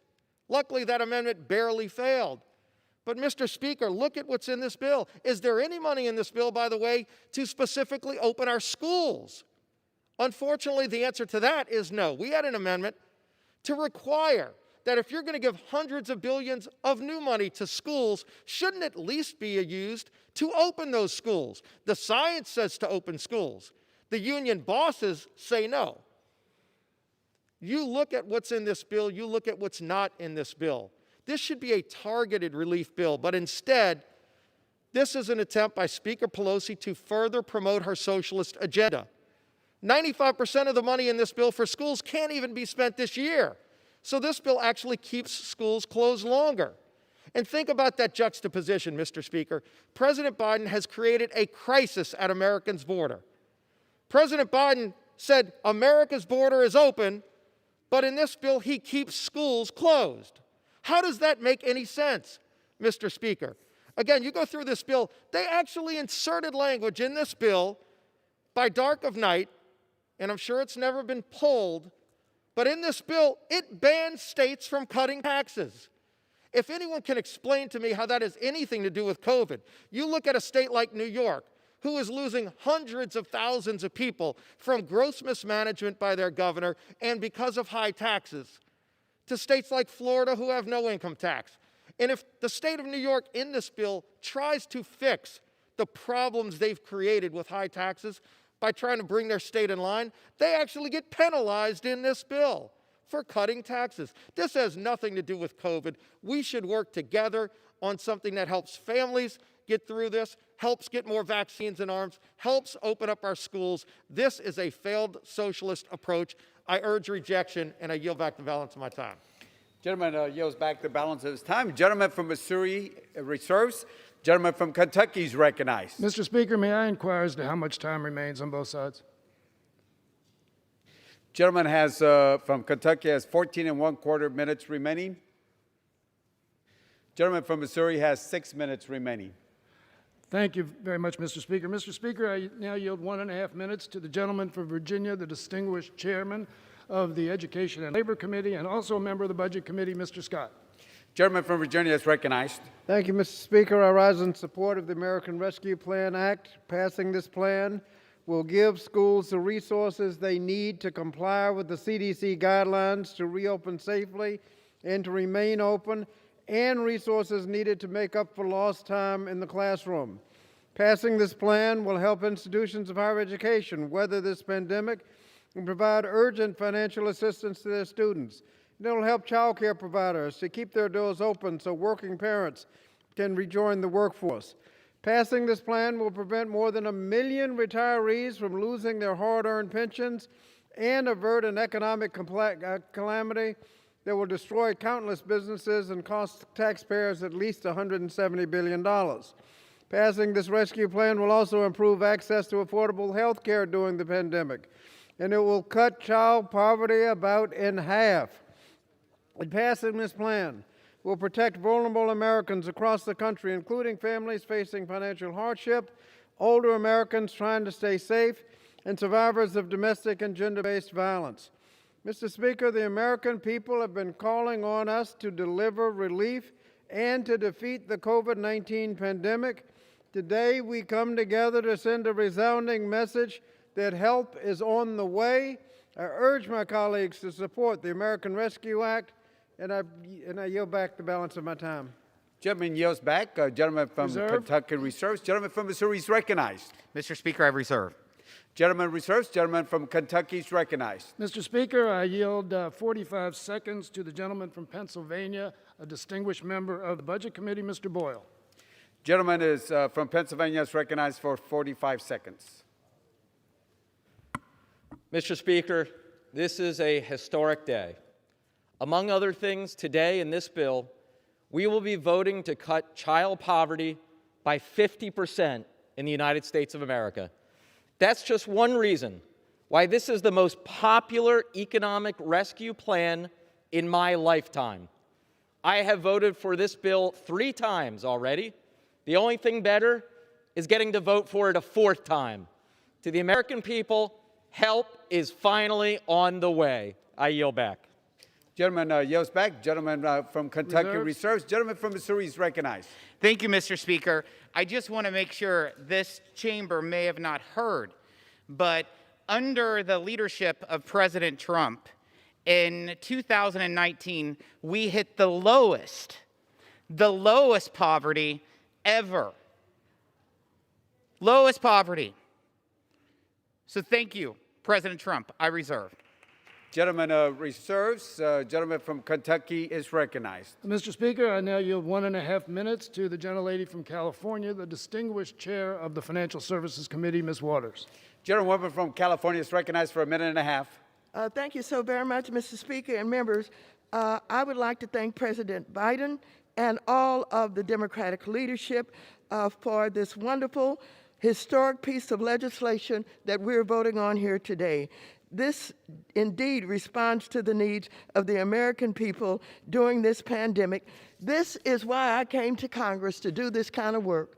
And I'm so proud to be a Democratic member of Congress at this time.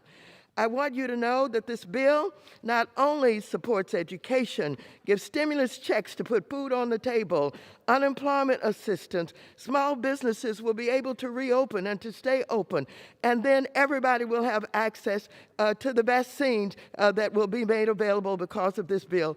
And it has been said more than once that this bill will take children out of poverty. They will be able to depend on regular assistance to them and their families every month.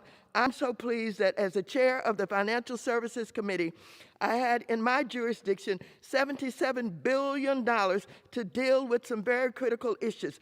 This bill includes critical funding for emergency rental assistance, providing $22.5 billion to pay the back rent and future rent payments owed by millions of struggling families. And that is in urban communities, rural communities, Black, white, Asian, all folks will have access to this rental assistance. Combined with the funding for emergency rental assistance I negotiated in the December stimulus package and the $5 billion for 70,000 new housing vouchers that are included in this package, this bill is truly historic and will help people across the nation to remain safely housed. Thank you so very much, and I yield back the balance of my time. Gentlewoman yields back. Gentleman from Kentucky reserves. The gentleman from Missouri is recognized. Thank you, Mr. Speaker. I yield 3.5 minutes to the gentlelady from the great state of Colorado. Gentlewoman from Colorado is recognized for 3.5 minutes. Thank you very much to the ranking member of the Budget Committee, my friend Congressman Jason Smith. Thank you for this time. COVID relief, Mr. Chairman, here we go again. The left continues to manipulate the English language however it suits their fancy, lying to the American people about what is really happening in the swamp. American Rescue Plan, please. President Biden is dropping bombs before anybody is getting checks. Relief? Where is the relief for moms and dads trying to return their children to school? This legislation has more funding for Democrat pet projects than it does for getting our kids out from behind the screens and back into the classrooms. Democrats say this money that hasn't been and won't be spent anytime soon is urgently needed to safely reopen schools. Bull. Many states have had their schools open for months now. By one estimate, state departments of education have between 53 and 63 billion federal funds to reopen. That's unspent. This bill has another $130 billion, but only 5% would be spent this school year. Democrats should stop using kids' schooling as a bargaining chip for more money for teachers' unions. Stop holding our children's education hostage for your pet projects and your lobbyist friends. What about our seniors? Where is the relief for those who have suffered under draconian leadership of Cuomo, Whitmer, Newsom? This legislation uses COVID like cheap drugstore concealer, masking the nasty truth about Democrat spending. This is nothing more than a trashy spending spree while doing nothing for those who have suffered the most from this China virus. With a $1 trillion left unspent from previous COVID bills, only 9% of this bill is going to address COVID-related issues. About 45% of it won't be spent until 2022 and beyond. And it begs the question, why would Democrats push such a partisan, divisive, and frankly, unhelpful bill? The answer can be found on K Street, Mr. Speaker, where lobbyists close to Pelosi, Schumer, and Biden are already chilling the bubbly. Mr. Speaker, Americans see why this legislation will be the first COVID bill to receive zero bipartisan support. Americans know this bill will benefit states and unions that have been poorly mismanaged. But on Main Street, the small businesses will continue to suffer. $90 billion to bail out private pension plans, $500 billion to states and localities to keep their economies locked down.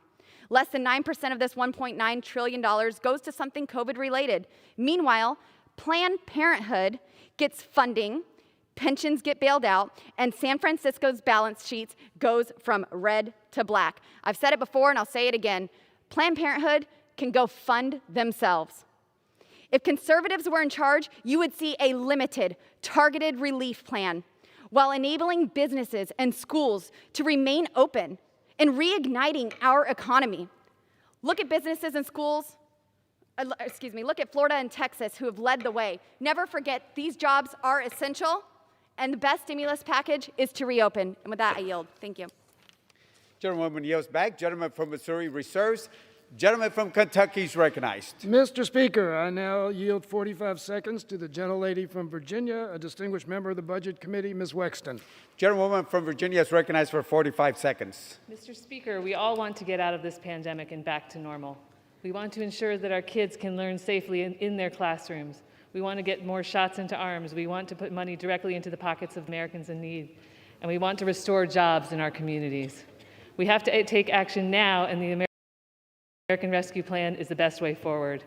Our colleagues across the aisle want to gaslight the American people on this, but they know that this bill has the support of over 70% of Americans, and there's a reason for that. The American Rescue Plan meets the needs of our families and communities right now.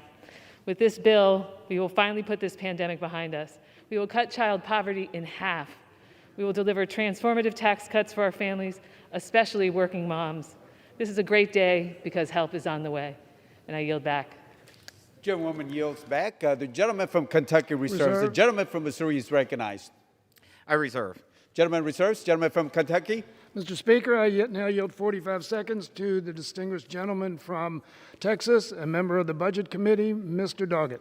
Gentleman from Texas is recognized for 45 seconds. Rescue and relief for those awaiting life-saving vaccines, for struggling small businesses, indebted families about to lose their home, for impoverished children, for those who are eager to get their children back in school. These are survival checks that are coming. And the same Republicans who delayed relief for 7 long months last year seem determined to block this lifeline this year. Texas families tell me they can't wait for more of your Republican gamesmanship. And our mayors and counties across Texas, they have been the ones who stood alone, shouldering the burden of leadership after multiple Trump failures and outrageous Abbott interference. They need to provide for our communities. That's the relief you would provide. Let's preserve the promise of life and liberty for those whose future has been dimmed by hardship. Republicans will not again deny the relief that we are delivering today. I yield back. Gentleman yields back. Gentleman from Kentucky reserves. The gentleman from Missouri is recognized. Thank you, Mr. Speaker. I yield 1 minute to my good friend from Mississippi. Gentleman from Mississippi is recognized for 1 minute. Over the last year, Republicans and Democrats have worked together on numerous occasions to provide COVID relief for the American people. Unfortunately, this bill was not that way. This legislation is a completely partisan bill that has yet to receive one Republican vote in either the House or the Senate. This spending bill will appropriate nearly $2 trillion at a time in which we still have $1 trillion in unspent funding from previous relief bills. This bill will be passed at a time in which our economy is growing, on which unemployment is dropping, in a time in which Americans are being vaccinated. Instead of prioritizing public health needs, focusing on reopening our economy, reopening our schools, or even securing our border, we will be voting to add almost $2 trillion to our national debt, the most of the spending going to fulfill campaign promises and fund the agenda of the far left. We must reject this partisan bill that even many Democrats admit is the most progressive legislation in the last quarter century, and Congress must instead focus on working together for the good of the American people. Thank you, and I yield back the balance of my time. Gentleman yields back. The gentleman from Missouri reserves. The gentleman from Kentucky is recognized. Mr. Speaker, I yield 45 seconds to the gentleman from Rhode Island, a distinguished member of the Foreign Affairs Committee, Mr. Cicilline. Gentleman from Rhode Island is recognized for 45 seconds. Mr. Speaker, people often wonder, does government understand what's happening in my life and my family's life? Despite the arguments of our Republican colleagues that the pandemic has passed, that the economy is fine, no relief is warranted, the truth is more than 500,000 people have died, 4 million small businesses have closed, millions of people are out of work, and relief is needed. The American Rescue Plan will speed up the delivery of vaccines, bolster testing and tracing, and expand access to affordable health care. It puts money up to $1,400 a person right into the pockets of working people. It extends unemployment benefits and gets help to small businesses.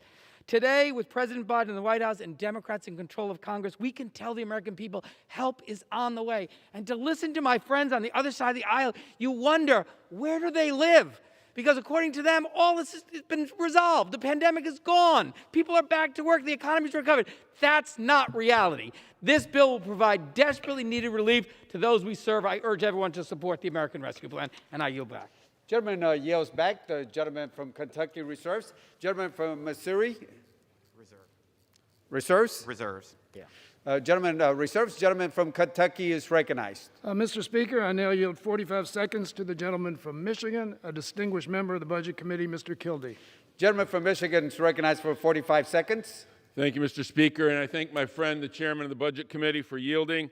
I support this legislation. The American people support this legislation because it's good for families, it's good for seniors, it's good for businesses, and it provides immediate economic relief to the people who are struggling right now.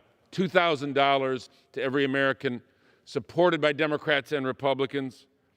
Speeding up vaccination, supported by Democrats and Republicans. Extending unemployment benefits, supported by Democrats and Republicans. Expanding the earned income tax credit and the child tax credit. Cutting child poverty, supported by Democrats and Republicans. I say it's supported by Democrats and Republicans with one exception: the Republicans who serve in this Congress. Republicans across the country support it. Independents across the country support it. Democrats support it. This is time to act. I yield back. Gentleman yields back. Gentleman from Kentucky reserves. Gentleman from Missouri Reserves. reserves. Gentleman from Kentucky is recognized. Mr. Speaker, I now yield 45 seconds to the gentlelady from New York, a distinguished member of the Energy and Commerce Committee, Ms. Clark. Gentleman from New York is recognized for 45 seconds. And I thank the gentleman from Kentucky. Mr. Speaker, I rise once again in support of the American Rescue Act. This monumental and comprehensive legislation will bring and sustain critical relief to the American people. $1,400 in direct payments to the most economically distressed Americans, cutting child poverty in half, $26 billion for emergency rental assistance, $7.25 billion in new money for the PPP program. New York City was the outbreak epicenter of the virus. We experienced unprecedented loss and economic devastation. But the American Rescue Plan and Brooklyn, New York, and the nation can look forward to a future beyond devastating pandemic. And no matter the amount of gaslighting, alternative facts, fear-mongering, and conspiracy theories will fool the American people. President Biden and the Democrats to the rescue. And I yield back. Gentleman yields back. Gentleman from Kentucky reserves. Gentleman from Missouri reserves. Gentleman from Kentucky is recognized. Mr. Speaker, I now yield 45 seconds to the gentleman from California, a distinguished member of the Agriculture and Oversight and Reform Committees, Mr. Khanna. Gentleman is recognized. Mr. Speaker, this bill is historic because it buries the myth that the cause of childhood poverty is a lack of character or a lack of hard work or a lack of love. The bill affirms the simple truth that the cause of poverty is a lack of income to cover basic necessities. No child in America should be deprived of food, of medicine, of clothing, or of education because of the accident of birth. That is what this bill stands for. It represents and marks an ideological revolution on behalf of justice. I yield back. Yields back. Gentleman from Kentucky reserves. Gentleman from Missouri reserves. Gentleman from Kentucky is recognized. Mr. Speaker, I now yield 45 seconds to the gentlelady from Florida, a distinguished member of the Oversight and Reform and Appropriations Committee, Ms. Wasserman Schultz. Gentlewoman from Florida is recognized for 45 seconds. Thank you, Mr. Speaker, and I thank the gentleman for yielding. Mr. Speaker, to honor the 500,000 Americans who perished in this pandemic and rescue the millions still struggling in its fiscal chokehold, we must end this national viral nightmare. The American Rescue Plan is our best hope and the most ambitious progressive legislation in scope and impact since the Affordable Care Act. It delivers direct payments to families, helps our schools safely reopen, and ensures small businesses and Main Street stay open. It also ramps up testing and vaccine deployments, especially to underserved communities. This plan's tax changes likely cut child poverty in half. If we want kids behind desks, shots in arms, and people in jobs, this American Rescue Plan delivers vital relief now and lays a solid foundation for the future. Thankfully, the misers are no longer in charge, and help is on the way. I yield back the balance of my time. Gentlewoman yields back. Gentleman from Kentucky reserves. Gentleman from Missouri reserves. Gentleman from Kentucky is recognized. Mr. Speaker, I yield 1.5 minutes to the gentleman from New York, the distinguished chairman of the Foreign Affairs Committee, Mr. Meeks. The gentleman from New York is recognized. As chair of the House Foreign Affairs Committee, I speak in support of the international provisions of the American Rescue Plan. Pandemics do not respect international borders. COVID-19 won't end in America until it's brought under control around the world. The $10 billion included in this package for international support are a small yet critical investment in fighting COVID and its effects around the world. This portion of the bill prioritizes global health, providing more than $4.6 billion to relieve overburdened healthcare systems and medical workers, and helping governments and multilateral partners develop and distribute vaccines. To address the humanitarian crises exacerbated by this pandemic, the American Rescue Plan provides funding for life-saving assistance, including shelter, food, clean water, and basic medical care. It also provides COVID-related relief to refugees who are already among the most vulnerable, and to our multilateral partners such as the World Food Program and UNICEF, who can leverage their other partners and their global reach to maximize these dollars. These provisions will also provide nearly $1 billion in flexible funding for economic support to help ensure that even more need isn't created as a result of the economic impacts of COVID, which are already severe. It will support our diplomats and development professionals, enabling them to scale up and adapt to the pandemic and continue to serve Americans and our country's interests around the world. The foreign affairs provisions represent approximately 0.5% of the overall package. These funds support Americans' foreign commitments to the poorest nations, least able to tackle the pandemic. And I yield back. Gentleman yields back. Gentleman from Kentucky reserves. Gentleman from Missouri Reserves. reserves. Gentleman from Kentucky is recognized. Mr. Speaker, I yield 30 seconds to the gentleman from Texas, a distinguished member of the Financial Services Committee, Mr. Green. Gentleman from Texas is recognized for 30 seconds. Thank you, Mr. Speaker, and still I rise.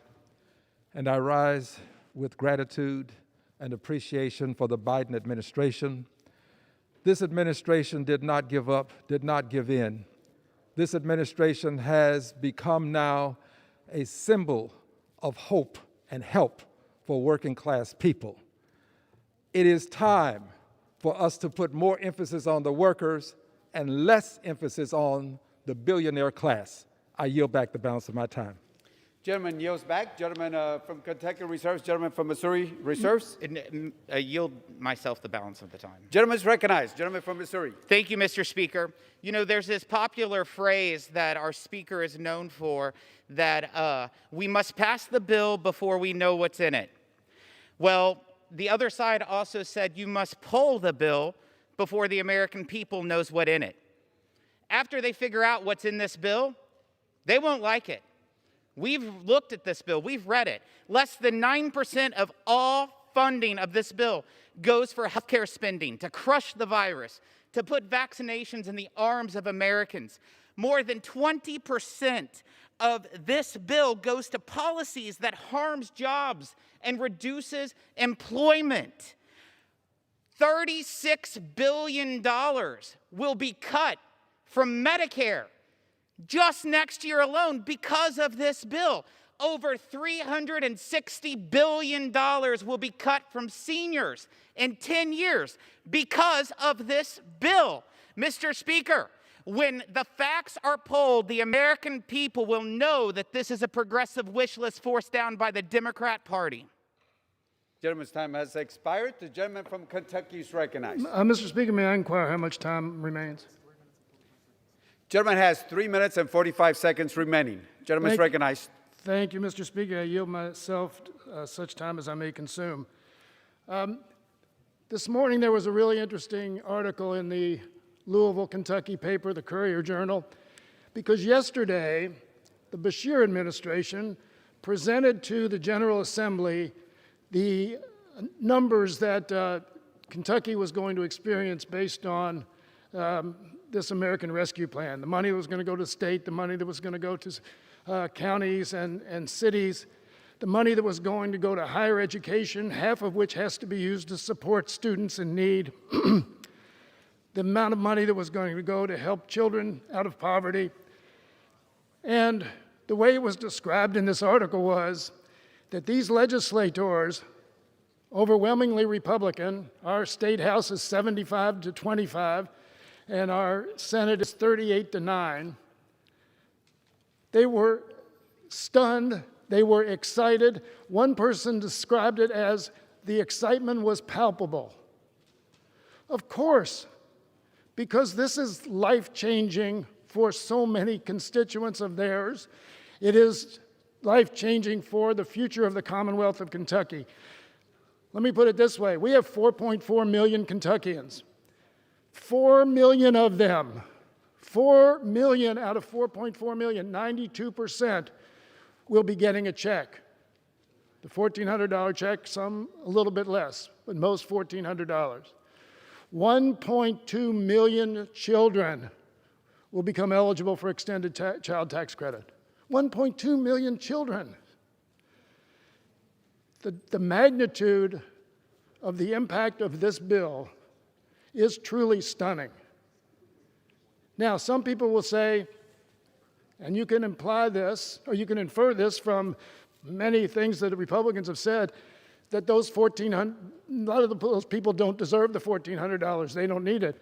Well, I hope they all go home and tell those people that they represent, you really don't need that $1,400. You haven't suffered because of this pandemic. You haven't had to care for a relative, a child who's not being able to go to school. You haven't had any extra expenses because of the pandemic. You just don't need it. You're a moderate income person. Don't take the $1,400. I want to hear that conversation because it's not going to happen. As a matter of fact, what we're all concerned about on our side is the Republicans are all going to vote against this, and then they're going to show up at every ribbon cutting for every project that's funded out of this bill, and they're going to pump up their chests and take credit for all of these great benefits that are coming to their citizens. It's okay. If they want to take credit for it, fine. What we're concerned about is that we have finally in this body, in this Congress, risen to the occasion in the context of a terrible national disaster. And what astounds me when I listen to the arguments against this bill is that nobody was at fault here. At least nobody out in the country was at fault. All these people are going to get $1,400. They didn't do anything wrong. All these kids who are going to get raised out of poverty, they certainly didn't do anything wrong. The people who are now in food lines in many cities across this country, who never ever would have been in a food line before, they didn't do anything wrong. Who's going to help? Do we say this is all survival of the fittest? No. We rise to the occasion. We delivered. The American people, I know, support us, and I urge everyone to support the American Rescue Plan Act of 2021. I yield back.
Gentleman from Massachusetts is recognized.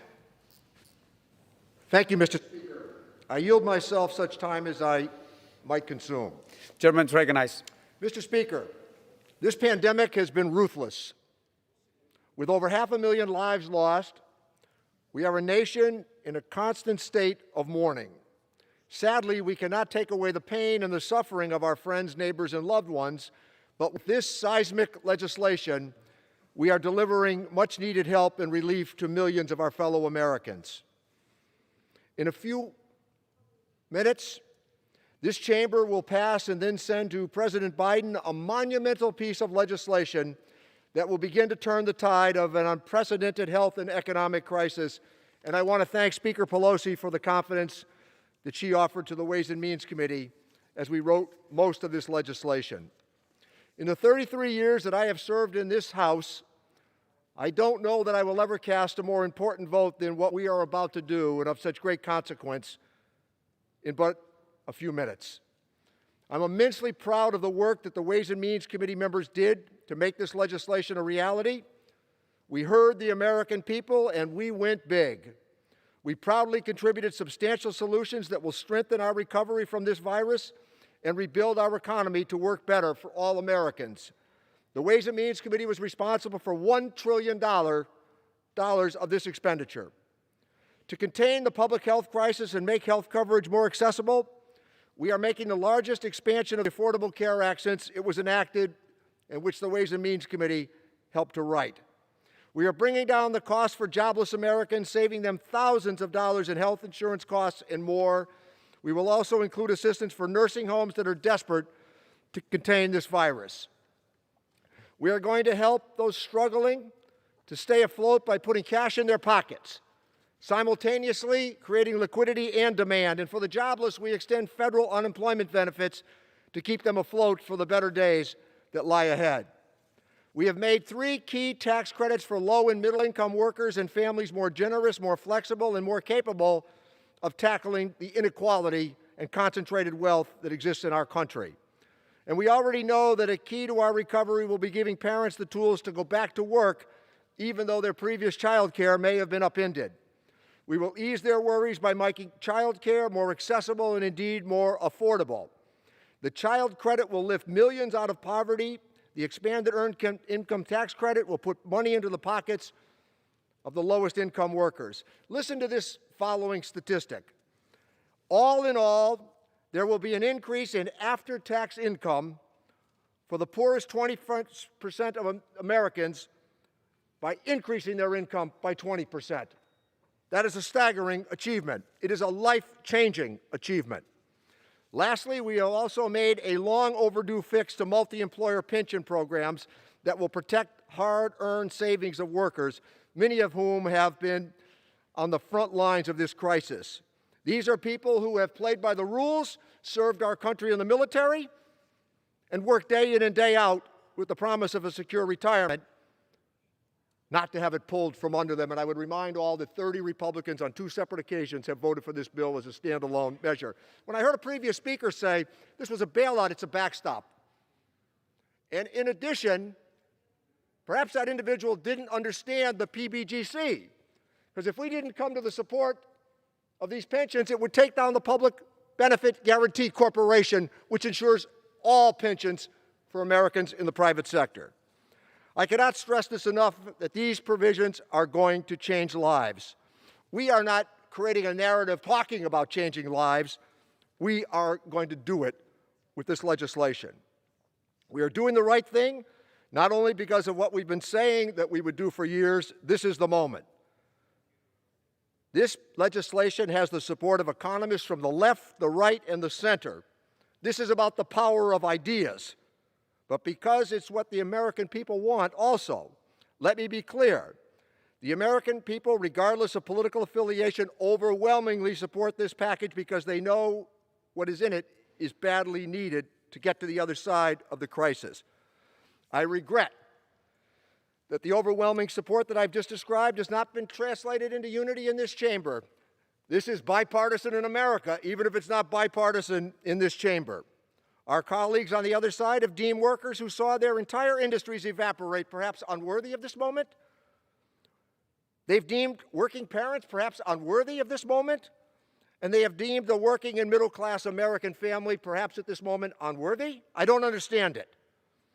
Instead, there has been a lot of talk about this package being too large and too expensive, but if there was ever a time to go big, this should be it. Shouldn't we be helping struggling American families be worth the size of this bill? I seem to recall that my colleagues found that wealthy Americans and big corporations were worth the size of their tax cut. So why not working and middle-class families who are facing a health and economic crisis unlike anything the nation has experienced in more than a century? I actually have some charts that I think highlight the difference today. We have two comparisons of who benefits from the American Rescue Plan and who benefited in the Tax Cuts and Jobs Act. This is pretty apparent, pretty obvious to all who might discern in this moment. As you can see, the benefits that my colleagues across the aisle will oppose today go directly to working class Americans. However, with the next chart, you can look at their package, and it was nearly the same size, and by the way, they borrowed $2.3 trillion for it, that had overwhelmingly support from their side of the aisle, but look who the benefits went to. The evidence is overwhelming as to who the benefits went to. This package is nearly the same size as what they did, but the impact of what we're about to do will be extraordinary. Multiple reports highlighted how the tax cuts bill did not, as the proponents claimed, grow the economy, or indeed the great hoax paying for itself. That never happened. And yet they continue to stand behind a law that put the powerful and the wealthy first, and they dismiss what we're about to do today. Hardworking Americans have been for too long left behind, and that ends today. This bill will save lives and livelihoods. We will help families stay housed, put food on the table, and access affordable health care. Most importantly, this package will help families avoid impossible choices. And so I urge our colleagues to rise to this moment and support this important legislation, and I reserve the balance of my time. Gentleman reserves the balance of time. Gentleman from South Carolina is recognized. Thank you, Mr. Speaker. I yield myself as much time as I may consume. Gentleman is recognized.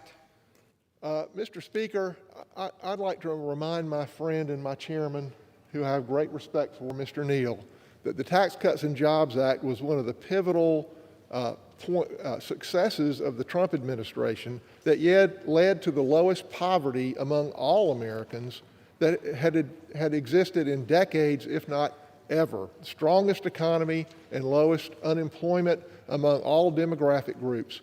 Whereas this plan, this so-called COVID relief plan, is not in fact a COVID relief plan at all.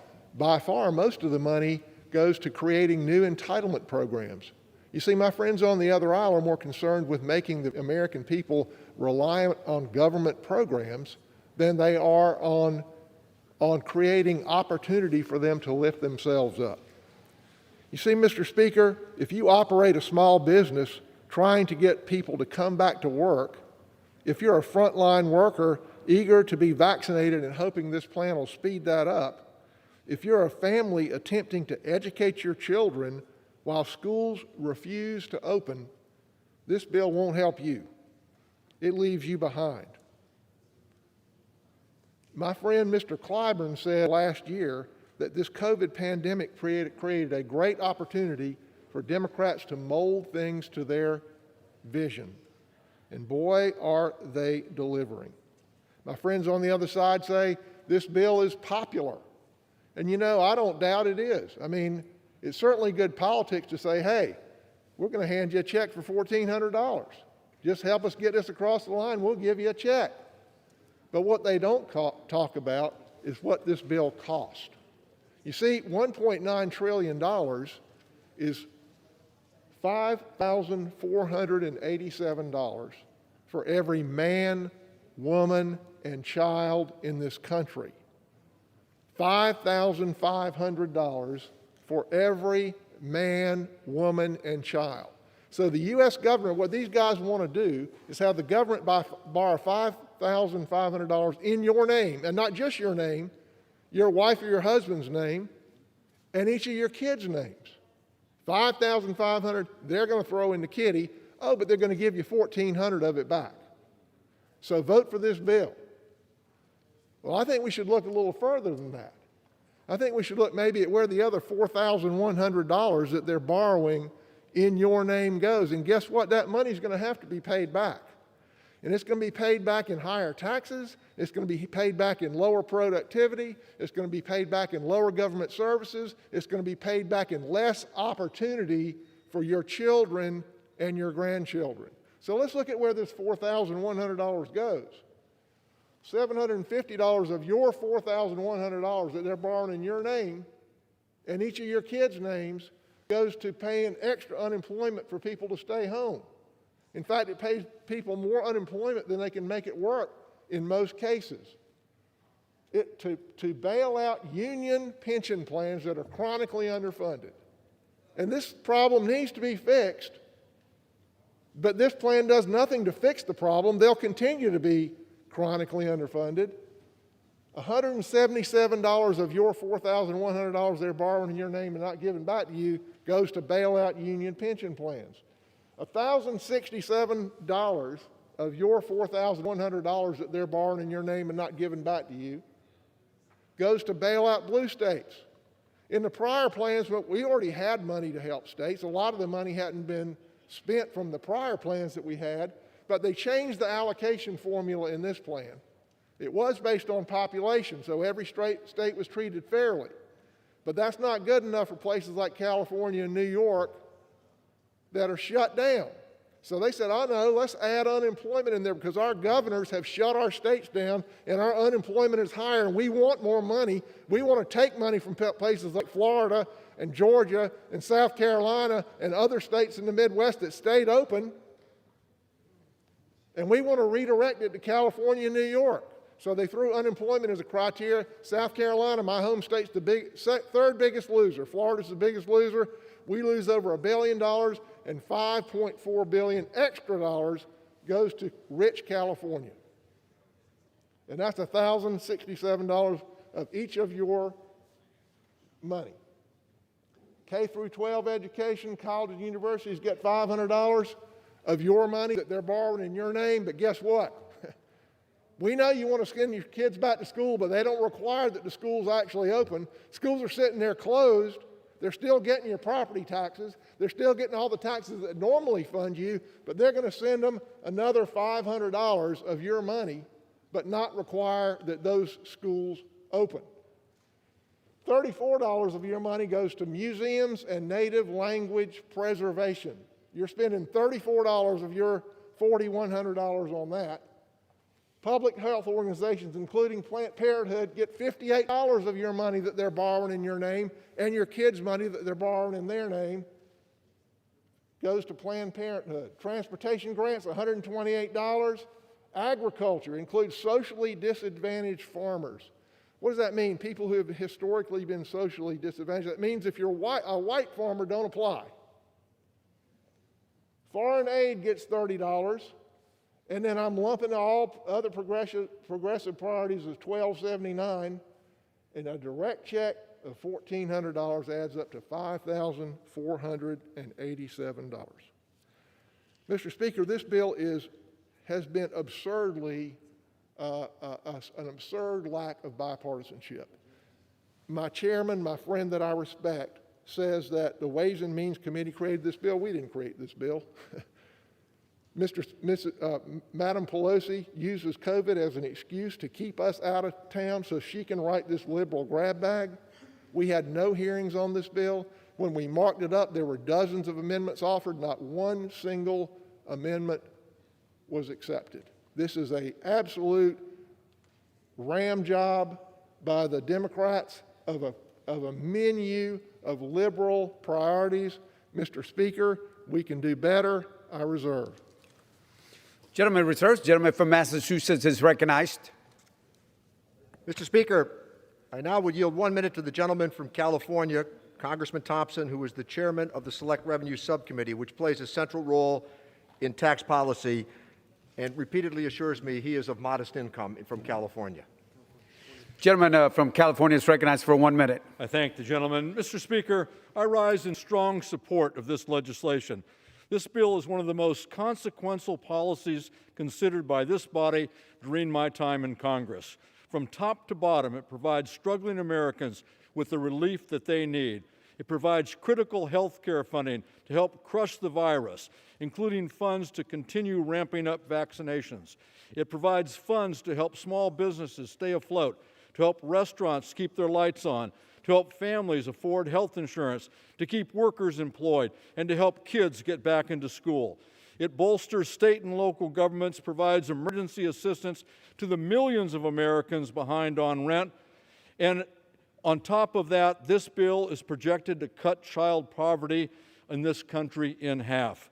This is an excellent bill, and I want to thank my colleagues, Mr. Chairman especially, and our partners in the administration for swiftly bringing this critical relief to the floor. The American people know that help is on the way. I urge my colleagues to vote yes. And I yield back the balance of my time. Gentleman yields back. Gentleman from Massachusetts reserves. Gentleman from South Carolina is recognized. Mr. Speaker, I yield 1 minute to the gentlelady from West Virginia, Mrs. Miller. Gentlewoman from West Virginia is recognized for 1 minute. Thank you, Mr. Speaker. I rise today to speak against H.R. 1319, Pelosi's progressive payoff, and in support of America's gig economy. Not only is this a costly bill full of liberal wish list items that do nothing to crush COVID or create jobs, but it also stifles America's gig economy at a time when it needs our support the most. The gig economy provides flexibility and opportunity to businesses, workers, and customers in urban and rural areas. The success of America's gig economy is due to the absence of government over-regulation. Let's take a lesson from the gig economy that has flourished and scale our response around demand rather than regulation. I'm giving this bill 1 star. Our gig economy workers and customers deserve the freedom to work and to thrive. I yield back the rest of my time. Gentlewoman yields back. Gentleman from South Carolina reserves. Gentleman from Massachusetts is recognized. Thank you, Mr. Speaker. I yield 1.5 minutes to the gentleman from Georgia, my friend, Chairman Scott of the Agriculture Committee. Thank you very Gentleman much, is recognized. Chairman. Gentleman from Georgia. Thank you very much. Let me first of all try to respond so the American people will know that this money, this $1.9 trillion, is going to help our nation survive COVID-19. It's not just a disease that's out there. It is a disease that has impacted our people. Let me tell you what's in this bill. $800 million for food. $800 million for food. Don't you all know we got a hunger crisis? Don't you know that the American people are hungry? They're in record lines. You see them, miles long, every day, trying to get food. It's got $800 million for food for women and infants and children. We have 13 million of our children and infants going to bed hungry and malnourished every single night. You know why? Because of COVID. The unemployment is down. Our folks don't have the money to get the food. And Mr. Speaker, this is why our Agriculture Committee is having hearings tomorrow in the Agriculture Committee to address hunger, to see what else we need to do. And I must respond to this. Would you give me 10 seconds? He brought up the issue of the black farmers.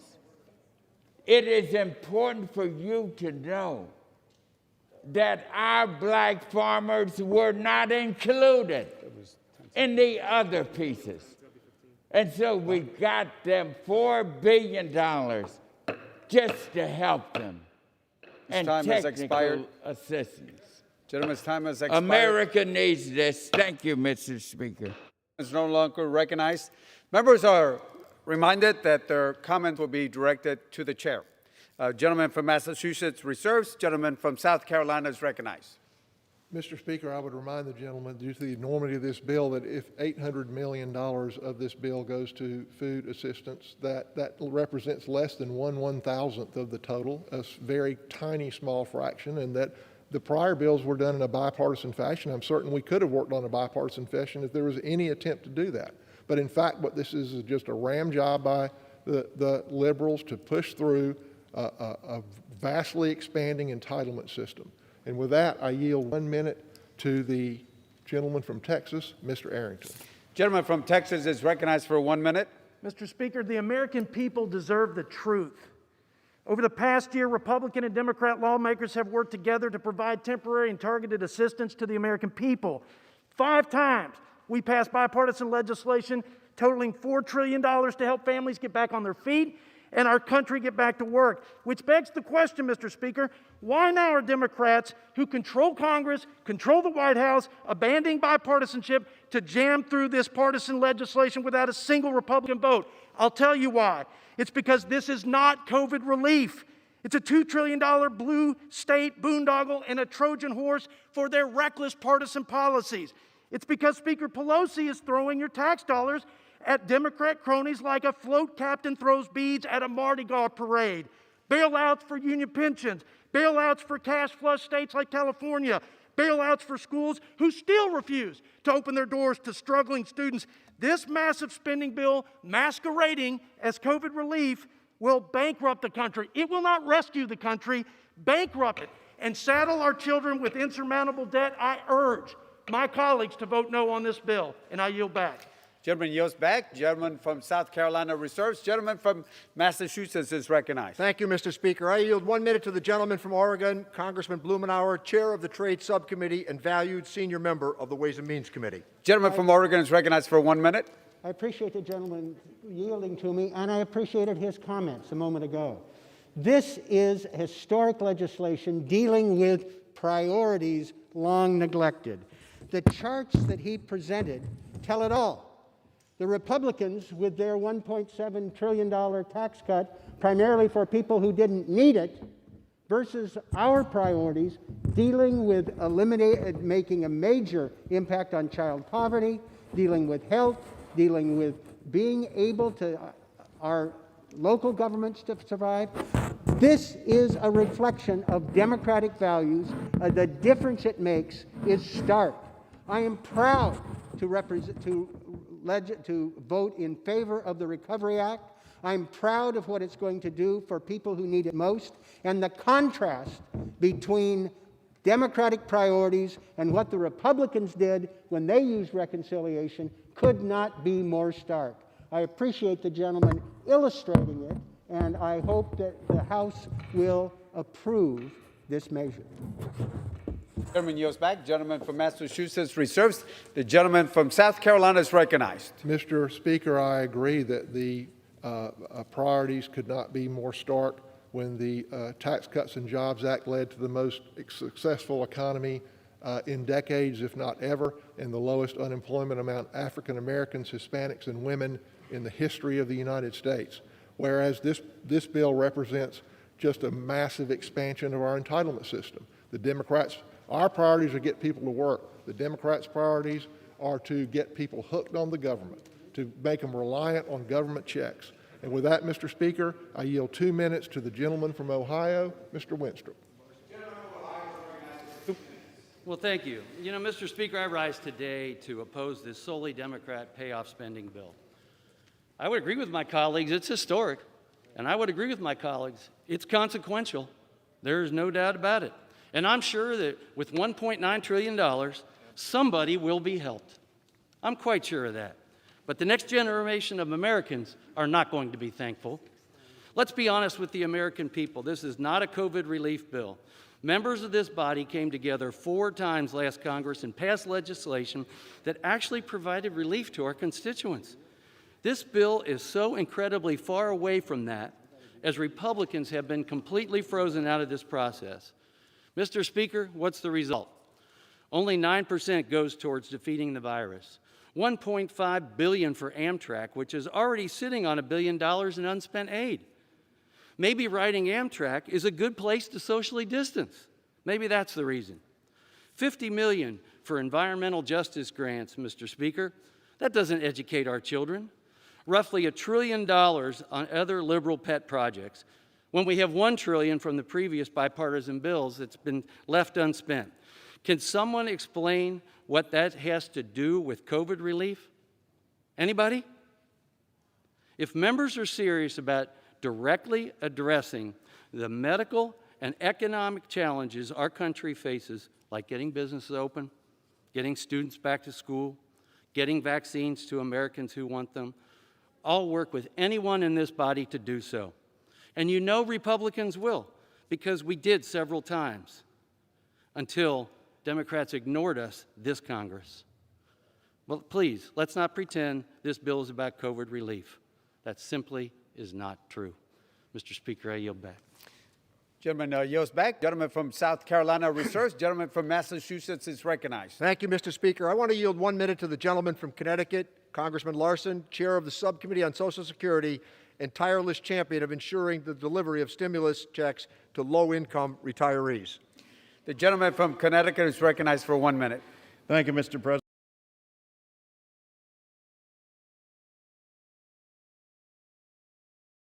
Mr. Speaker, I want to thank President Biden for his science-based efforts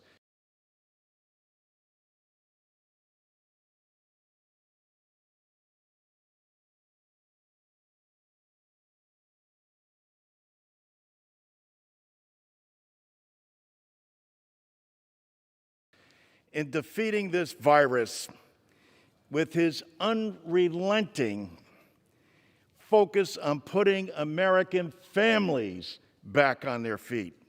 The American Rescue Plan meets the moment and fulfills that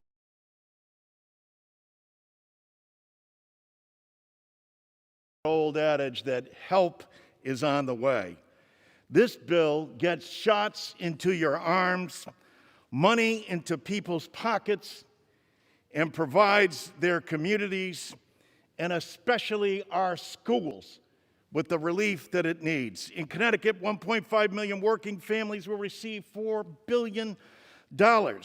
This relief is felt by those families. I say to my colleagues, as those families sit across the kitchen table and look across each other and talk about their day-to-day needs and what they need to be met, what needs to be met, Mr. Speaker. And so, this bipartisan relief package that we've put forward, and I say bipartisan because when you talk to the general public and when you talk to the people that need this relief directly, you see that more than 70% Democrats, Republicans, and unaffiliated support this bill. Thank you, Mr. Neal. Gentleman's time has expired. Gentleman from Massachusetts reserves. Gentleman from South Carolina is recognized. Thank you, Mr. Speaker. What my friends across the aisle are saying is, here, your $1,400 check, but don't look at what I'm doing behind my back with the other part of the $5,500 I'm borrowing in your name and the names of each of your children. And with that, Mr. Speaker, I yield 1.5 minutes to Mr. Reed from New York. Gentleman from New York is recognized for 1.5 minutes. Thank you, Mr. Speaker, and thank the gentleman for yielding. And Mr. Speaker, I don't need a sheet of paper to express my words here today. I rise in objection to this bill because this bill is being passed on the backs of 500,000 plus of our fellow American citizens' deaths, under the guise that you're passing a bill on a partisan basis on their souls in order to do COVID relief. This isn't relief. This is because you guys won the majority, and I'm speaking to the American people to speak truth. You won the majority, you took the opportunity to put forth an agenda, and you didn't include bipartisan support. I had one simple amendment on this bill. $1,400 is going to go to convicted child molesters in state prisons. What is that doing to stimulate the economy?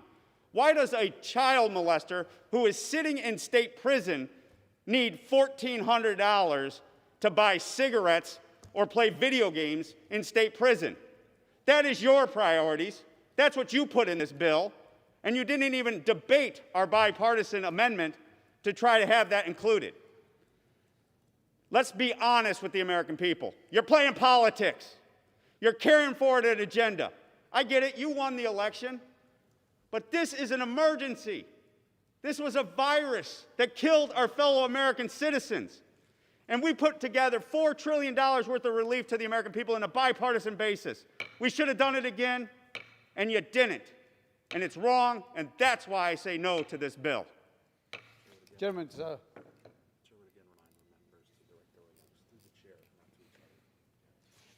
time has expired. Members are again reminded to direct their comments to the chair. At this time, the gentleman from South Carolina will reserve. Gentleman from Massachusetts is recognized. Thank you, Mr. Speaker. And I would just recognize myself for 10 seconds. The gentleman from New York, my friend, knows that that decision was rendered by a federal judge, not by this chamber. With that, let me yield 1 minute to the gentleman from New Jersey, Mr. Pascrell, chair of the Oversight Subcommittee, who has led on a number of provisions, including extending the Earned Income Tax Credit to Puerto Rico. Gentleman from New Jersey is recognized for 1 minute. Thank you, Mr. Speaker. Thank you, Mr. Chairman, for your great work. And a lot of people are waiting to get this done today. Mr. Speaker, it's up to us to help Americans who can't buy their groceries or pay their rent and are not in prison. It's up to us to protect seniors in nursing homes. It's up to us to ensure every American has quality health insurance and is able to get vaccinated. These are Congress's burden, our burden. I'm voting yes because Ingrid from Rutherford told me it would help her pay the rent or utilities. How can I say no to that? I'm voting yes because Bradley from Fort Lee told me that a new stimulus was the only way he could get help for his kids until he finds work. I'm voting yes for that. Our cities and states are being bled into bankruptcy. They contemplate cuts to public safety in schools that will be felt for a generation without us acting. Americans are crying out for help, Mr. Speaker. Can you hear them? They have given us the burden to act. Today we're going to deliver. We should be happy today. We should not be angry. Expired. Thank you. I yield back. Gentleman from Massachusetts reserves. Gentleman from South Carolina is recognized. Mr. Speaker, I yield 2 minutes to the gentleman from Illinois, Mr. LaHood. Gentleman from Illinois is recognized for 2 minutes. Mr. Speaker, I rise today in opposition of the Democrats' so-called COVID relief bill. Congress's focus should be specifically dialed in on crushing this virus, creating jobs, and getting our economy back open. Unfortunately, this package falls well short. As we've battled the COVID pandemic over the last year, the economic stress placed on communities that I represent in central and west central Illinois has been immense. Congress acted 5 times in a bipartisan way over the last year, creating over $3.7 trillion to help keep businesses and workers afloat and support the healthcare community, all of which we supported. As of today, more than $1 trillion of those budgetary resources is still available, including money for state and local governments, small businesses, and schools. Congress can do more to support the economic recovery from COVID, but our efforts must be targeted. We cannot spend our way out of this crisis. In Illinois, we've seen the negative impact of the tax and spend agenda that put our state on the path to economic disaster. The proposed stimulus plan by the Biden administration will impose new burdensome costs, regulation, and rules on small businesses, making the recovery even more difficult. It is disheartening that following calls for unity in his inauguration, President Biden's first major legislative agenda item was partisan and specifically designed not to allow Republican input. Instead of rewarding fiscally irresponsible states with huge bailouts, Congress should work together to incentivize growth, focus on job creation, and vaccine distribution. To generate a strong economy, we need to get government out of the way, open our communities, and enable Americans to thrive. I yield back. Gentleman yields back. Gentleman from South Carolina reserves. Gentleman from Massachusetts is recognized. Thank you, Mr. Speaker, and let me yield 1 minute to the gentleman from Maryland, the distinguished majority leader of our House, Mr. Hoyer. Gentleman from Maryland is recognized. Thank you, Mr. Speaker, and I want to thank the distinguished chairman of the Ways and Means Committee for yielding. Some of us have been here for some period of time. Some of us have heard this debate before. My friend Mr. Reed from New York opined, and others have opined, about how we passed a number of bipartisan bills, 5 to be exact. March 4th, March 14th, March 27th, April 24th, and then we had a hiatus because the majority leader of the Senate said we ought to take a break and see what happens. And the minority leader of the House said the same thing. So we didn't take any action. And frankly, tens of thousands of people died, hundreds of thousands of people died. Now, I point out that we've acted 5 times, 415 to 2, 363 to 40. A voice vote on the CARES Act, $2 trillion. 388 to 5, and 359 to 53. Now, if you include the Cash Act, which we passed because the president, i.e. Mr. Trump, said we needed more money for people. And so we passed a bill. 44 Republicans voted for that one as well. Now, there's only one thing that's changed since we passed those first 5 bills. We now have a Democratic president and not a Republican president. That's the only thing that's changed. The need is there. The virus is still with us. The economy is struggling. But now we have a Democratic president. And so I expect 0 of you to vote for this. Excuse me, Mr. Speaker. Mr. Speaker, I expect 0 Republicans to vote for this bill. Why do I expect that? Because I was here in 2009. When under George Bush, we went into the deepest recession this country has seen since the Great Depression.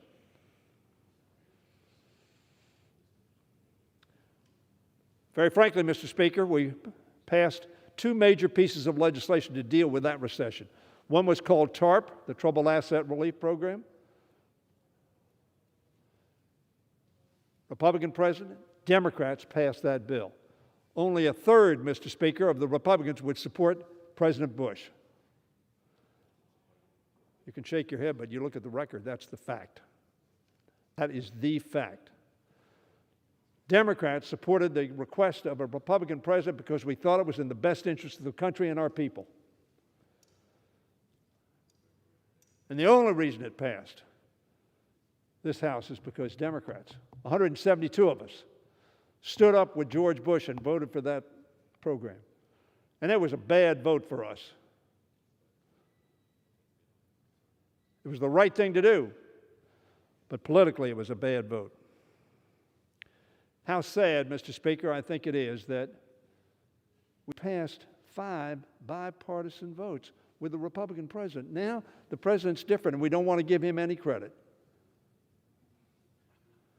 And so we're going to cut off the nose of the American people to spite the face of America. Mr. Speaker, the Democratic majority in the Senate has taken action, passing an amended version of the American Rescue Plan that this House approved on February 27th. The version they sent us back reflects the same commitment demonstrated by this House to take the big and bold action demanded by the American people, and overwhelmingly supported, not just by Democrats, but by Republicans. The Republicans outside this House support this bill. Only the Republicans inside this House, unanimously apparently, oppose this bill, while some 60% of the Republicans in America polled say we're for this bill. But we have a Democratic president, I get it. President Biden's plan is reflected in this legislation, and it says President Biden's plan, but this is our plan. This is a plan we built over a year of tough debate, long debate, substantive debate, and discussion on both sides of the aisle, and in a bipartisan fashion passed those 5 bills.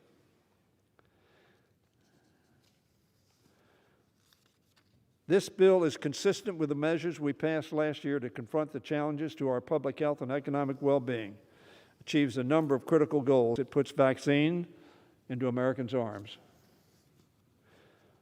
It will put money in Americans' pockets. It will put children back in classrooms. It will put millions of Americans back to work and reopen businesses safely. And it will put at ease the front line and essential workers who are in the public sector, like teachers, the first responders, by ensuring that state, local, tribal, and territorial governments can keep them employed. Mr. Speaker, the American people overwhelmingly support this legislation, with more than 3/4 in favor of its enactment, according to a Morning Consult poll from March 3rd. I'd like to see some of the RNCC polls, because I think they give the same message. But of course, maybe those people polled didn't realize there was a Democratic president. Heaven forbid that we vote for something that a Democratic president wants. Mr. Speaker, I put our party up to any kind of analysis in terms of our bipartisan support for Republican presidents when we thought it was in the best interest of the country.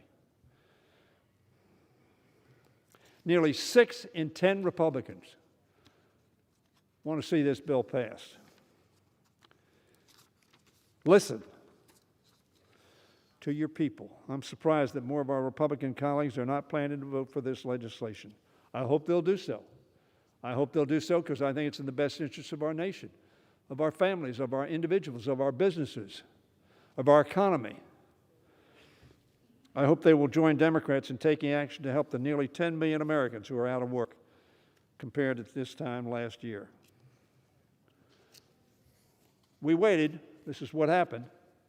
I hope they will also join Democrats in voting to extend expanded unemployment insurance benefits that would otherwise lapse for more than 11 million families this weekend, and to make good on our promise to send another round of $1,400 stimulus checks to most Americans. What are they going to do with that check? They're going to put it in the economy, and it's going to grow the economy and create jobs. And I hope they'll join us in supporting a massive effort at deploying vaccines and testing so we can defeat this virus. The American Rescue Plan means an end to failed approach of hitting the pause button. It didn't work. It's time to hit the start button. It's time to start building back better through bold action. That's a political slogan. I like it. I have a Make It in America slogan myself. But this is not about slogans. It's about investment in our country, in our economy, and in our people, our families, our children, and yes, the most vulnerable among us. That's what my faith teaches me to do. This is a vote to face our challenges with all of our strength and resolve. This is a vote to have each other's backs as fellow Americans in this time of difficulty. Mr. Speaker, with our votes today, we can send this legislation to President Biden so he can sign it into law and get the help that America and Americans need. I yield back the balance of my time. Gentleman yields back. Gentleman from Massachusetts reserves. The gentleman from South Carolina is recognized. Mr. Speaker, I would remind my friend, the majority leader, that the reason that this bill is not bipartisan is there's been no effort to make it bipartisan. There have been 0 committee meetings on this. Mrs. Pelosi uses COVID as an excuse to keep us away from Washington so that she can write these liberal grab bag bills on her own. And there were no hearings on this in the Ways and Means Committee, or I don't think any other committee. I'm sure we could have found a bipartisan response to this, but instead they chose, because they have the majority now, to ram through their list of liberal priorities and a massive expansion of the entitlement system under the guise of COVID relief. And with that, Mr. Chairman, I yield 1 minute to the gentleman from Georgia, Mr. Clyde. Gentleman from Georgia is recognized for 1 minute. Thank you, Mr. Speaker. I rise today in strong opposition to the Senate amendment to this payoff package. According to Treasury, at the end of 2020, $46 billion provided to states in CARES Act pandemic relief funding remained unspent. And this payoff package provides them an additional $360 billion. The partisan formula used will direct hundreds of millions more to liberal states like California and New York. That's because the formula is determined by the state's population of unemployed people. States that enacted stricter lockdowns with a heavy hand of government saw higher unemployment rates and therefore will get more money. I will also highlight the racist, socially disadvantaged farmers and ranchers provision. This provision should be a clear violation of the Civil Rights Act of 1964, and I call on the Department of Justice to investigate it if it becomes law. It is shameful and, in my opinion, illegal. I cannot justify conditioning relief aid based on race and ethnicity. This is not equality under the law. Federal aid dollars should be colorblind, and this bill puts the federal government in a precarious position. I urge my colleagues to vote no on this relief package.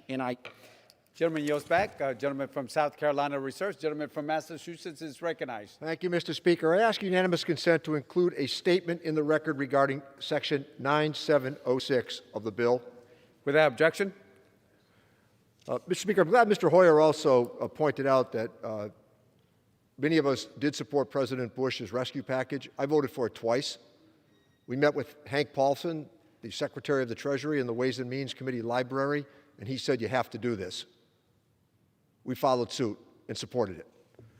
I want to yield 1 minute to the gentleman from Illinois, Congressman Davis, Chair of the Worker and Family Support Subcommittee, who has been a champion for the expanded child care credit in this legislation.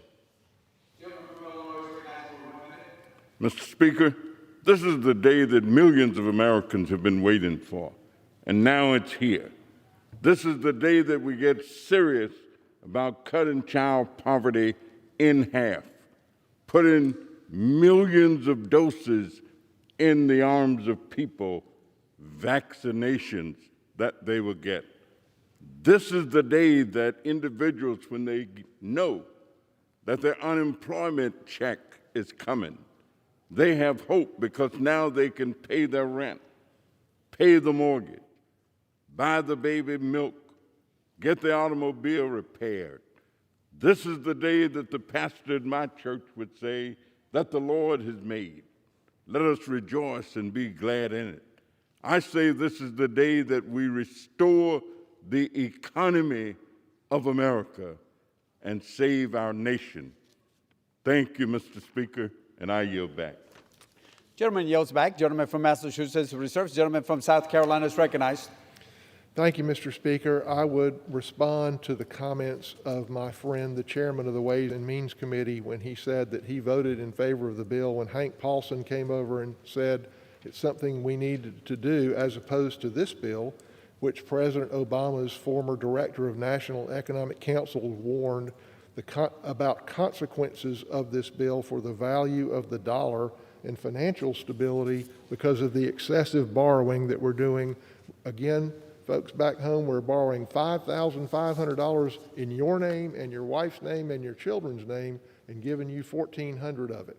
And President Biden's chief of staff boasted about this bill that this is the most progressive domestic legislation in a generation. So it's no surprise, Mr. Speaker, that there is no bipartisan support for this bill, and Mr. Speaker, I reserve.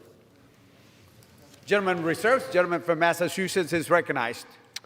Mr. Speaker, I want to yield 1.5 minutes to the gentleman from New Jersey, Chairman Frank Pallone of the Energy and Commerce Committee. Gentleman from New Jersey is recognized for 1.5 minutes.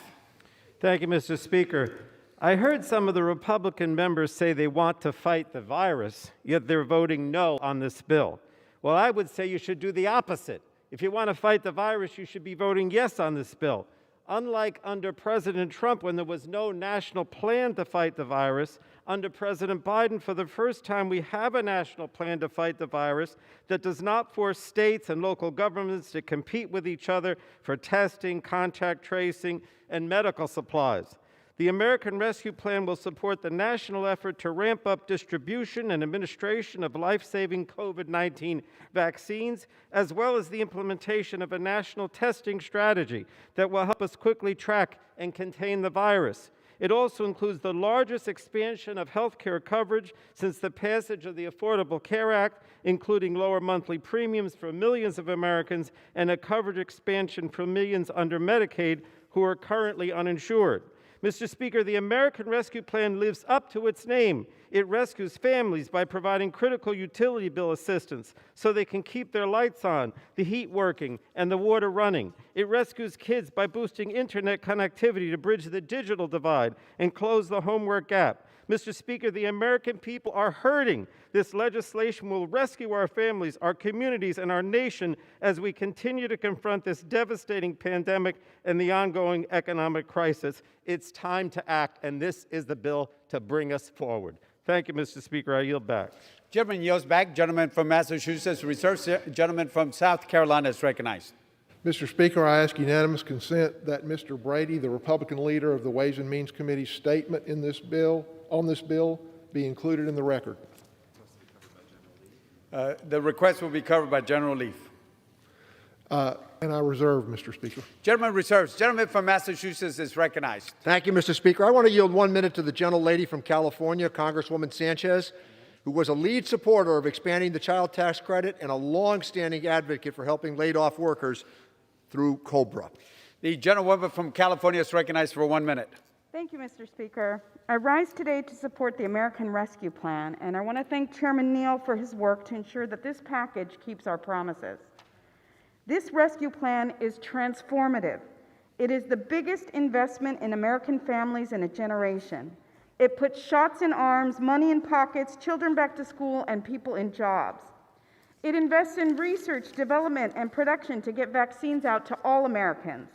It helps keep people in their homes and apartments. It puts food on the tables of families who are experiencing hunger. It supports 27 million children with an expanded child tax credit. It helps more than 17 million workers through the Earned Income Tax Credit.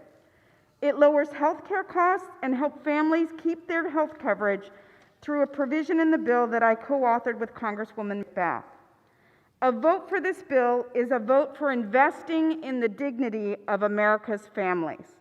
I urge my colleagues to vote yes on this relief package, and I yield back the balance of my time. Gentlewoman yields back. Gentleman from Massachusetts reserves. Gentleman from South Carolina is recognized. Reserve. Reserves. Gentleman from Massachusetts is recognized. Thank you, Mr. Speaker. I want to yield 1 minute to the gentlelady from Alabama, Congresswoman Sewell, a member of the Ways and Means Committee who has been a powerful voice for home visiting programs and the help they provide to pregnant women and children.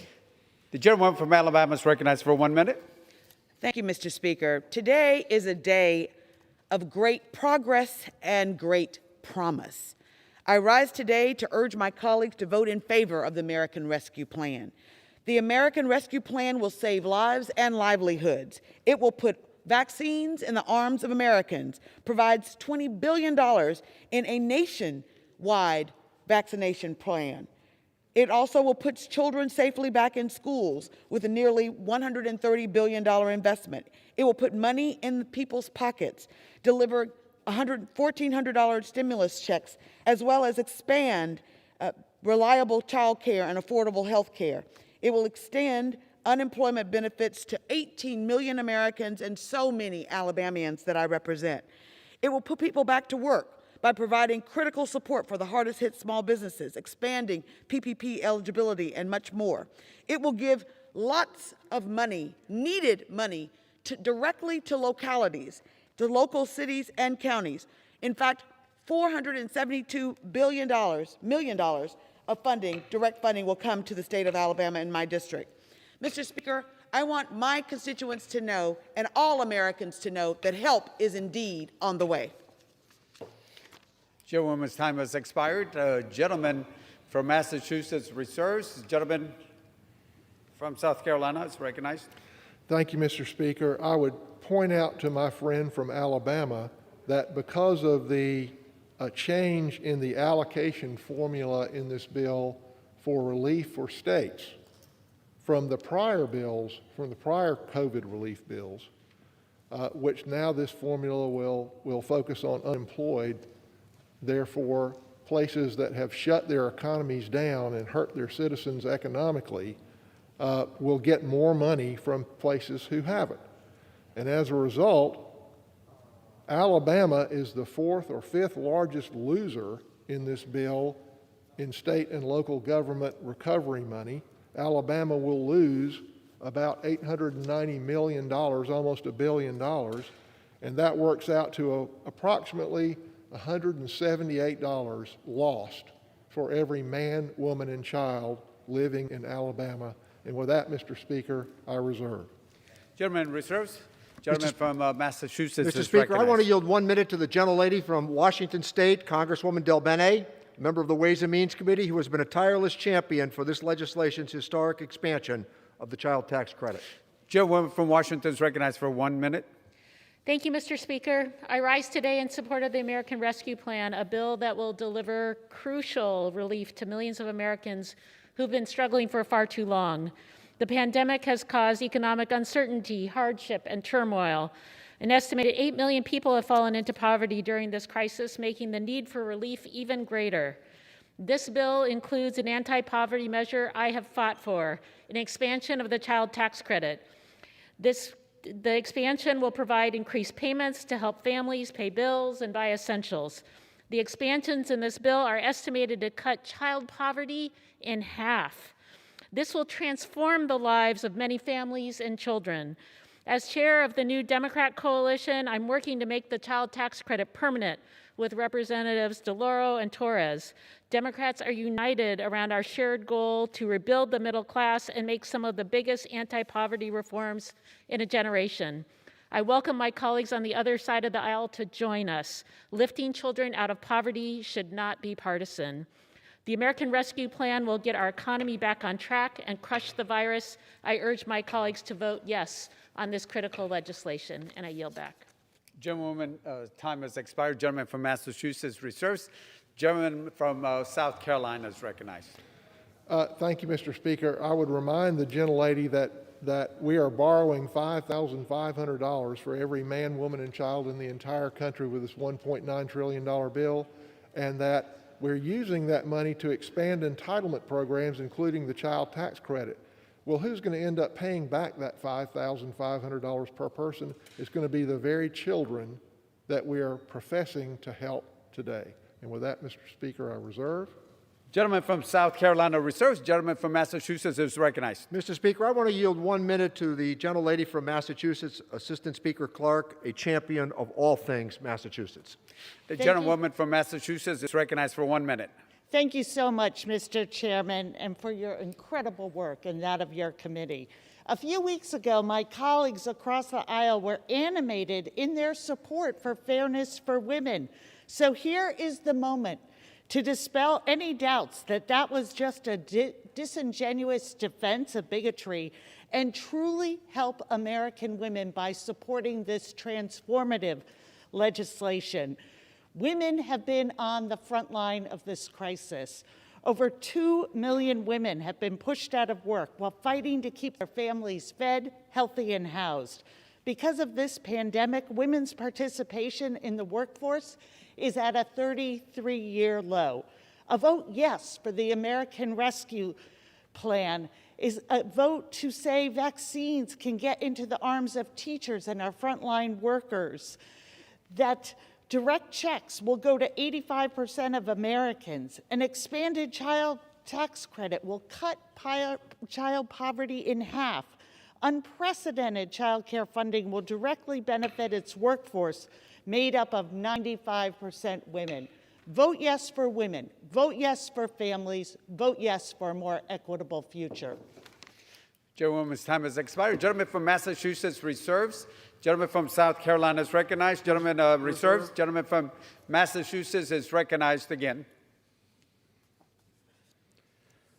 Let me yield 1 minute to the gentleman from Virginia, Mr. Byer, a valued member of the Ways and Means Committee who played a central role in shepherding this legislation through 2 days of Ways and Means consideration. Gentleman from Virginia is recognized for 1 minute. Thank you, Mr. Speaker, and thank you, Mr. Chairman. Mr. Speaker, my vote today for the American Rescue Plan will be the most consequential vote I have ever cast. Today, we showed that democracy works. Today, we make available all the resources needed to end a pandemic that has killed 527,000 Americans. Today, we lift millions of American children out of poverty. Today, we make the investment to get our children back to school safely. Today, we authorize economic income payments to millions of our citizens behind on their rents and car payments and unable to buy groceries. Today, we extend unemployment insurance for the 10% of Americans still out of work because of the virus. Today, we send national help to those state and local governments who employ the heroes who provide our quality of life. Police, firefighters, teachers, child protective service workers, sanitation workers, and many others. And today, we reject the social Darwinism of our Republican friends. We reject the ethic of every man, woman, and child for themselves. Mr. Speaker, I'm proud to vote for this bill today, and I yield back. Gentleman yields back. Gentleman from Massachusetts reserves. Gentleman from South Carolina reserves.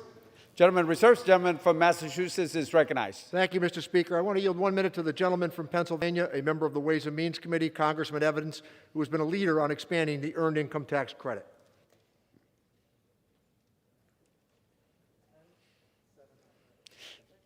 Gentleman from Pennsylvania is recognized for 1 minute.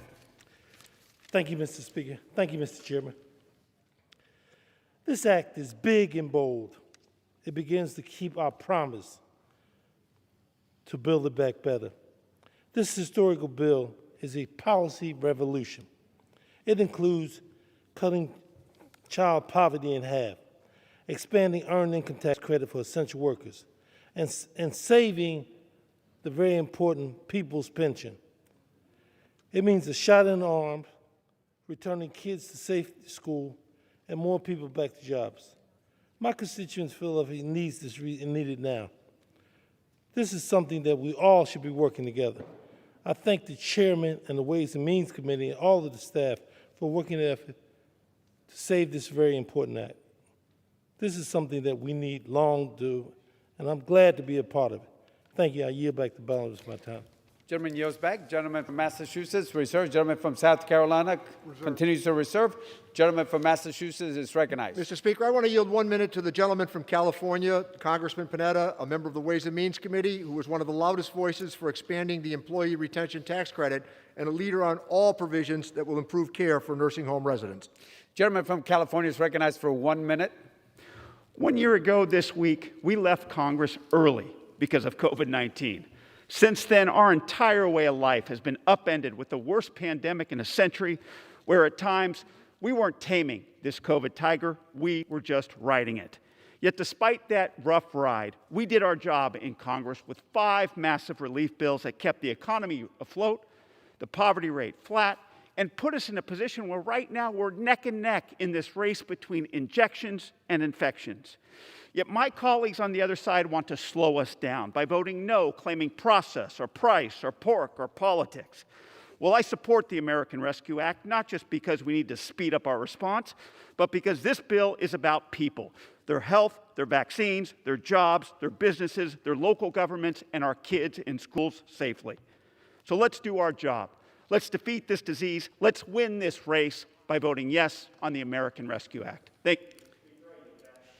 Gentleman yields back. Gentleman from Massachusetts reserves. Gentleman from South Carolina is recognized. Mr. Speaker, I would remind my friend that only about 9% of this bill actually goes to speed vaccine production and delivery around the country. And if more of that were occurring in this bill, where there may be more bipartisanship, this bill is a misnomer called a COVID Recovery Act, when in fact it is just an expansion of entitlements that will make people more dependent on the government and will lessen their opportunity and heap debt on our children and our grandchildren.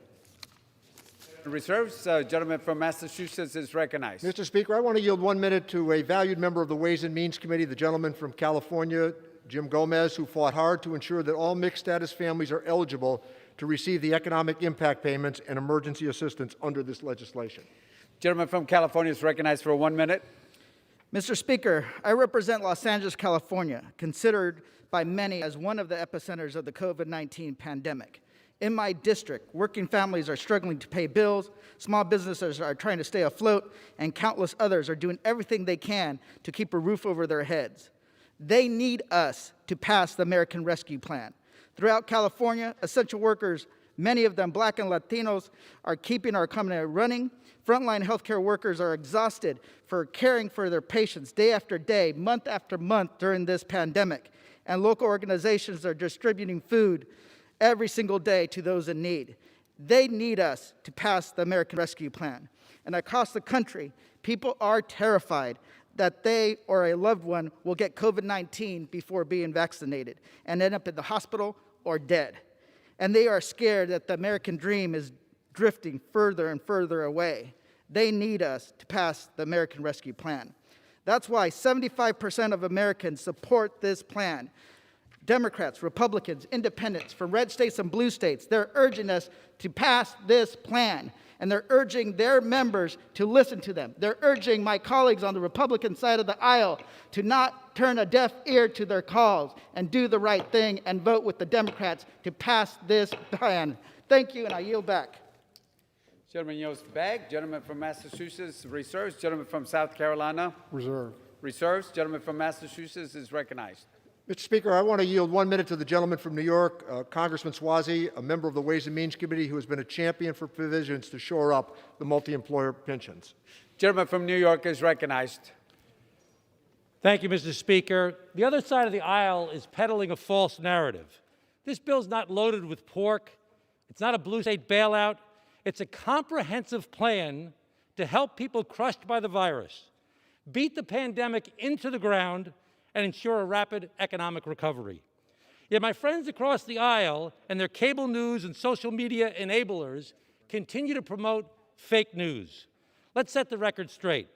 It's true that 9%, their favorite talking point, 9% or $171 billion is for vaccines, testing, and other healthcare infrastructure. Well, what about the other 90%? $424 billion for $1,400 stimulus checks, $350 billion for struggling state and local governments, $246 billion for unemployment insurance, $219 billion for children and child care so parents can return to work, $178 billion to help reopen schools, $109 billion for farmers and small businesses, $28 billion for restaurants and live venues, $40 billion for renters and homeowners who need assistance. Let's pass this bill. Stop the phony baloney talk points and get the American people the relief they need. Thank you, Mr. Speaker, and I yield back my time. Gentleman yields back. Gentleman from Massachusetts reserves. Gentleman from South Carolina is recognized.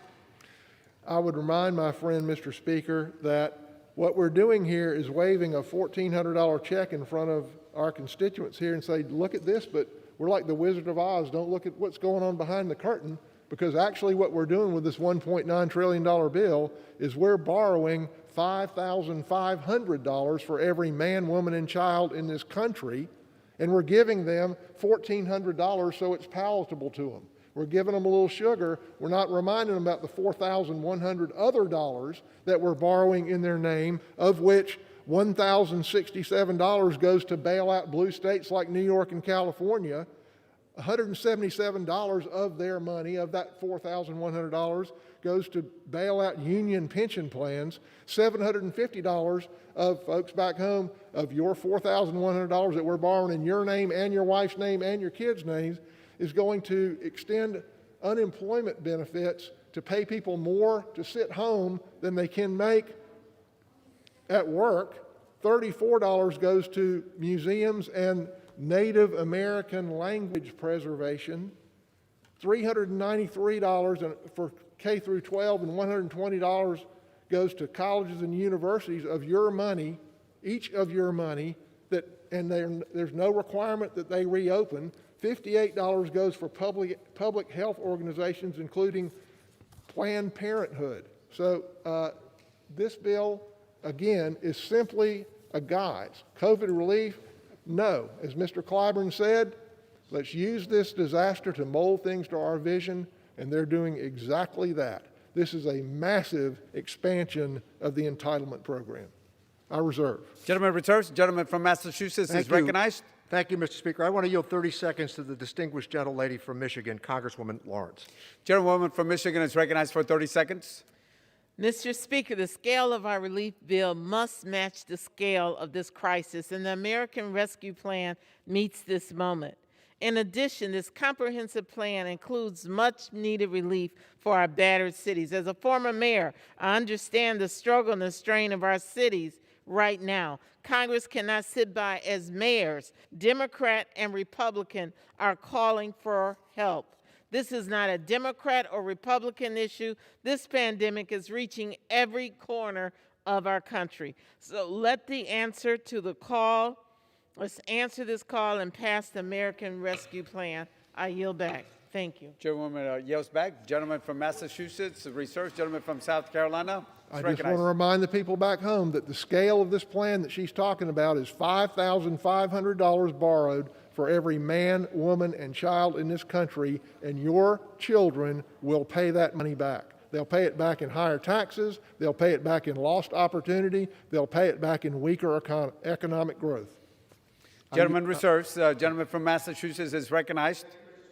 Yield 30 seconds to the gentlelady from New Mexico, Congresswoman Ledger Fernandez. Gentlewoman from New Mexico is recognized for 30 seconds.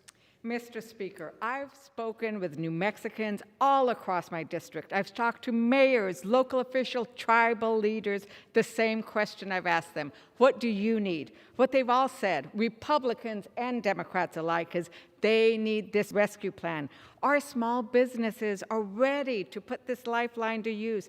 Our frontline workers, families, and farmers are ready. New Mexico is ready to start climbing out of this crisis.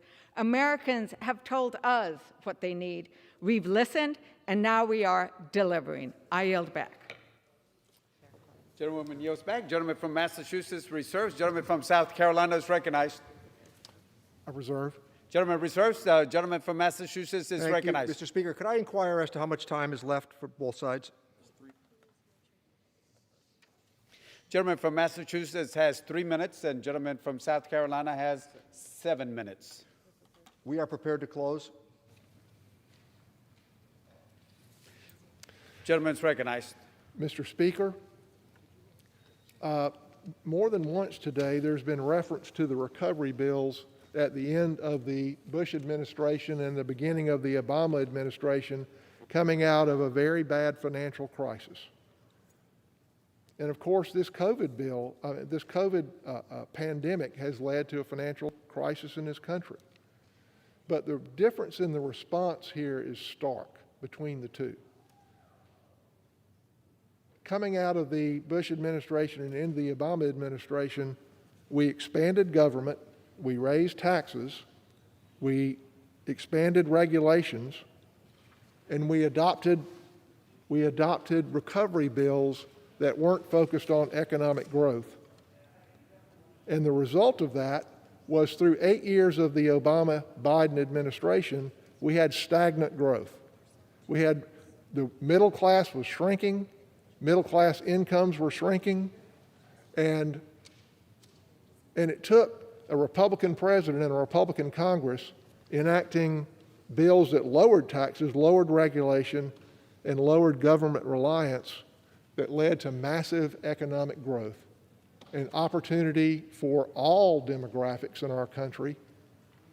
Hispanics, African American, women, and others had seen growth and opportunity not seen in decades, if ever. And I hope with this plan that we're not going to go back to the days of the Obama-Biden years of stagnant growth and dashed opportunity for our children and our grandchildren. Again, Mr. Speaker, we're holding up a check for $1,400 to the American public and say, vote for this, but don't pay attention, because we're really borrowing $5,500 in your name, in your wife's name, your husband's name, and in each of your kids. Each of your kids, we're borrowing $5,500 in their name that they're going to have to pay back. And they're getting $1,400 of it, but the other $4,100 is going here. and it's not right, and it's not fair, and it will lead to lower growth and less opportunity for those kids that we're saddling with that debt right now. Mr. Speaker, this is not the right plan to address our nation's challenges on defeating the COVID-19 virus. It's not the right time either. There's still $1 trillion in unused funds from previous packages that were bipartisan, that were targeted, that were not merely misnamed liberal grab bags. The Congressional Budget Office's overview of the Economic Outlook projects that by the middle of the year, the economy will have returned to a pre-pandemic level of real GDP. Why? That's because the policies put in place under the Trump administration and a Republican Congress are still in place. Lower taxes and lower regulation. That's why, as opposed to the Obama-Biden recovery, which in 8 years still had not recovered, the economy is quickly coming back to pre-pandemic levels right now. And yet my colleagues on the other side of the aisle have found every reason to rush through costly, unnecessary, progressive priorities that my constituents didn't ask for.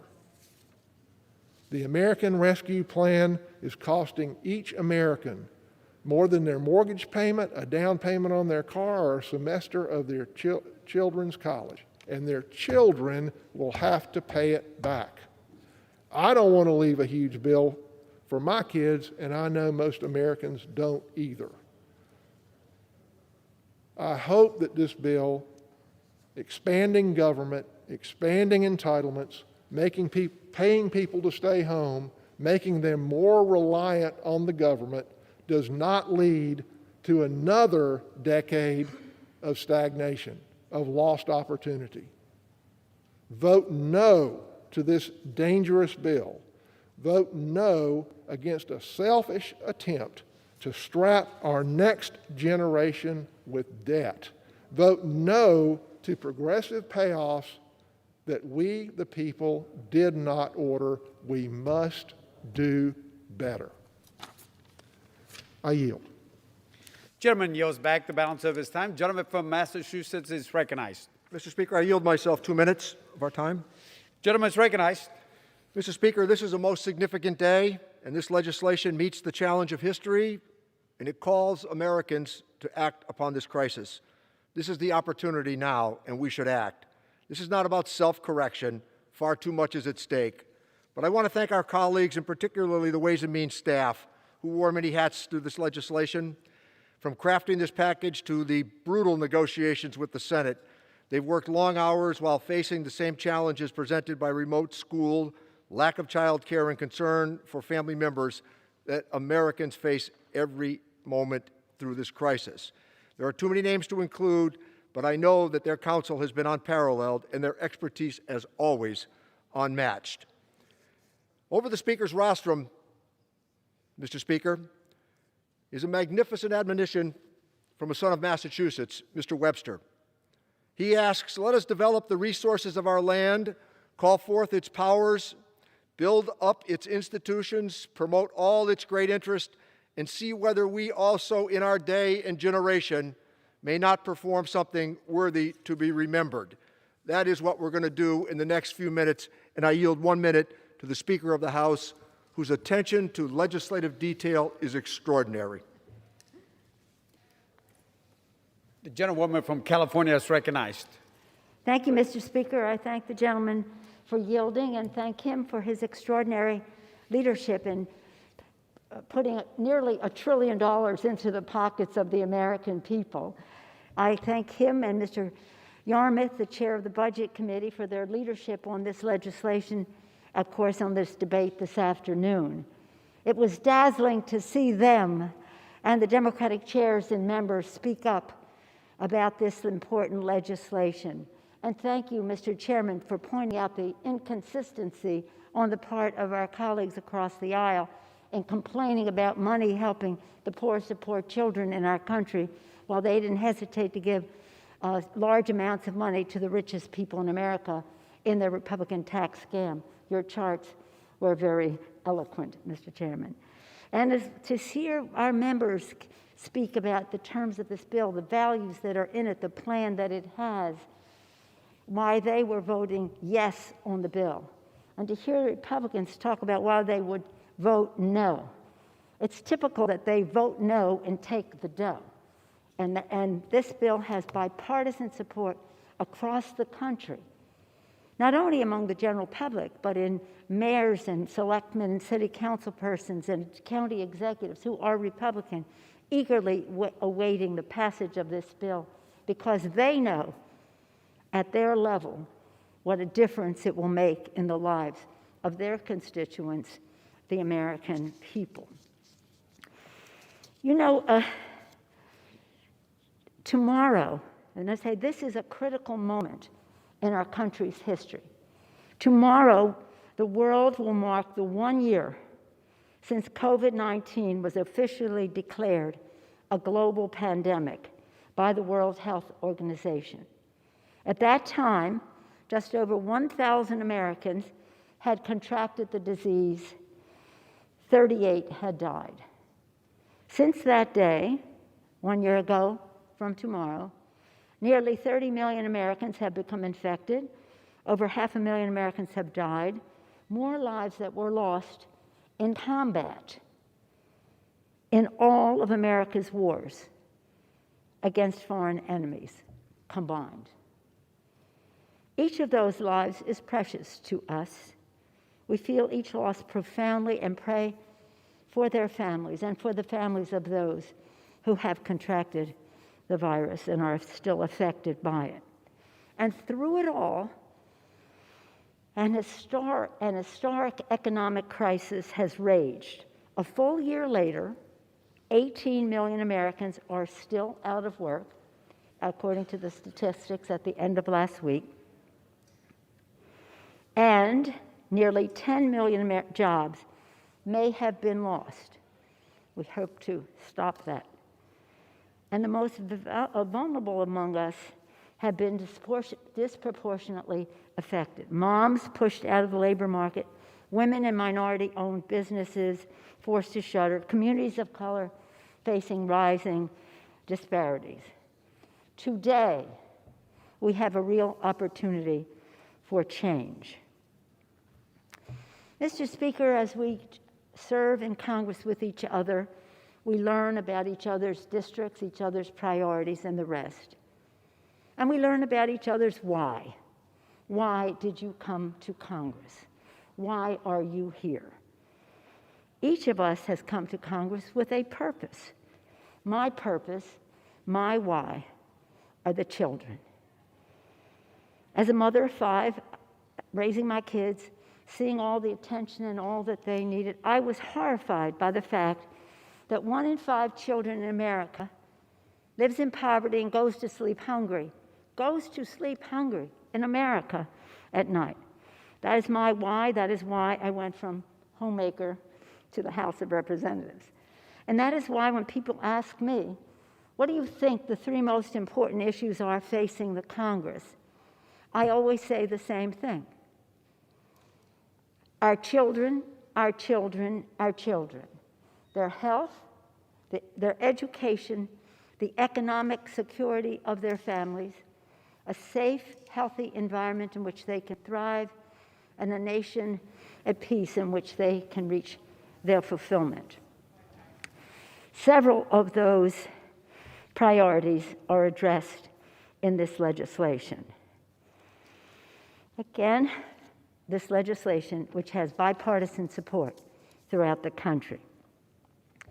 The Biden, and he praises on President Biden for the values, for the vision, the strategic thinking, for the knowledge that he has brought to what, as you said earlier, we had in the works for a while, but freshened up by current events, the vaccine, and what those possibilities are.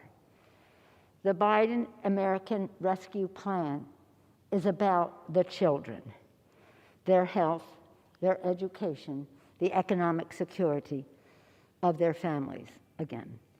Our children's health is greatly protected by crushing the virus, and by expanding access to health care through the Affordable Care Act expansions in here, Medicaid through FMAP, and in other ways as well. Our children's education is advanced with a $170 billion to open schools safely, including $130 billion for K through 12. This funding will help address the social and emotional challenges that children face, as well as learning loss, as well as opening the schools safely. We know what that requires. It requires ventilation, space, more teachers, more space, to name a few things. In terms of the economic security of children's families, this legislation, as I said earlier, Mr. Neal, puts nearly $1 trillion in the pockets of the American people. The Republicans did not seem to object when they put that much money in the pockets of 83% of their tax scam into the top 1%. But they seem to have a discomfort level when it reaches the poorest of the poor or those in the middle class who are struggling. So this legislation does that. It includes the refundable tax credit, which will lift 50% of children out of poverty. How do you say no to lifting 50% of impoverished children in America out of poverty? Children also benefit from the Earned Income Tax Credit, direct payments, and enhanced unemployment insurance benefits for their families. And the economic security of children is also enhanced by pension security of their grandparents, which is historically secured in this bill. Sometimes when I have young people come to my office and ask them, it's all about the children, it's all about the future, high school students, college students, they talk about the security of their grandparents as important because to the extent that their parents can focus on them rather than worry about the financial security of their grandparents, it's very important to the family across the board. For the children, the American Rescue Plan also includes $12 billion in nutrition assistance to help the estimated 11 million children still going hungry. When I talk about this with my family, I say to my kids, there are millions of children food insecure in our country. That's horrible. They'll say, Mom, just say it another way. They're hungry. They're hungry. Some only get their food at school. They go to sleep hungry. If you call that food insecurity, okay, but understand this. These little children are hungry. $12 billion. $43 billion in rental, homeowner, and other housing assistance so that children of families who are on the verge of eviction can have the comfort of knowing that that won't happen. They'll have the comfort of home. $45 billion of child care to keep children learning and parents earning. That is always necessary, but even more so with the 2.3 million women losing their jobs, many of them moms. Now, everything that I mentioned here is related to the coronavirus. We have hunger issues in our country, bigger than even this. We have housing issues, we have child care issues, and the rest, very important in our country, and it requires more than this. But this is coronavirus-centric. Child care, I'll say it again, $45 billion, most of it for child care, a little bit of it for Head Start, parents, children learning, parents earning. This is important and central to how families get through this crisis, coronavirus crisis. All of these provisions in the bill are enhanced by strengthening the support for our heroes at the state and local level. Hence, our bill was called the HEROES Act. Much of that is contained in this legislation. Heroes, because our workers at the state, county, and local level, our healthcare workers, our first responders, police and fire, our sanitation, transportation, our food workers, our teachers, make our lives possible. and make the existence of our children better. Because many of these jobs are jobs that are needed. Whatever we spend on education in this bill is a small percentage of what state and local government spends on education. More than 90% of it comes from the state and local. So in this legislation, we are ensuring that state and local government keep them in their jobs, these heroes that we talked about, and will help fight the fiscal pressure that they have because of the cost of addressing the coronavirus crisis, as well as revenue lost because of shutdowns and the rest. I was raised in a mayor's household as a daughter and sister of a mayor of Baltimore. The recognition of the role that local government plays is very important to me, local and state. But the local government is the first line of defense, and we are determined to fight any attempts to weaken what was in this legislation for local government. One of the values respected in this legislation is our commitment to communities of color, including Native Americans especially, who continue to face serious health and economic disparities. This legislation will, among other steps, address the 8 in 10 minority-owned businesses on the brink of closure. 8 in 10 minority-owned businesses. The American Rescue Plan, Mr. Speaker, is a force for fairness and justice in America. This legislation is one of the most transformative and historic bills any of us will ever have the opportunity to support. It's one of the most transformative that I have seen in my over 30 years in the Congress. It is as consequential as the Affordable Care Act, which expanded health care to more than 20 million people and made benefits much better for over 150 million families. Today, we have a decision to make of tremendous consequence, a decision that will make a difference for millions of Americans, saving lives and livelihoods. And with all the decisions, it is a decision that we will have to answer for. We will give the American Rescue Plan a resounding and hopefully bipartisan vote to reflect the bipartisan support that it has in the country. And we will get to work immediately to deliver life-saving resources springing from this bill as soon as it is passed and signed, as we join President Biden in his promise that at last help is on the way. For the people, for the children, I urge a yes vote and yield back the balance of my time. Gentlewoman yields back. Gentleman from Massachusetts is recognized. I yield back my time, Mr. Speaker. All time for debate has expired. Pursuant to House Resolution 198, the previous question is ordered. The question is on the motion by the gentleman from Kentucky, Mr. Yarmouth. Those in favor say aye. Those opposed say no. The ayes have it. The motion is agreed to. Gentleman from South Sir, I Carolina. request a recorded vote. Pursuant to Section 3S of House Resolution 8, the yeas and nays are ordered. Members will record their votes by electronic device.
For purpose, does the gentleman from Pennsylvania seek recognition? Mr. Speaker, as a member designated by Mr. Lawson of Florida, pursuant to House Resolution 8, I inform the House that Mr. Lawson votes yes on House Resolution 13-9 on final passage. Thank you.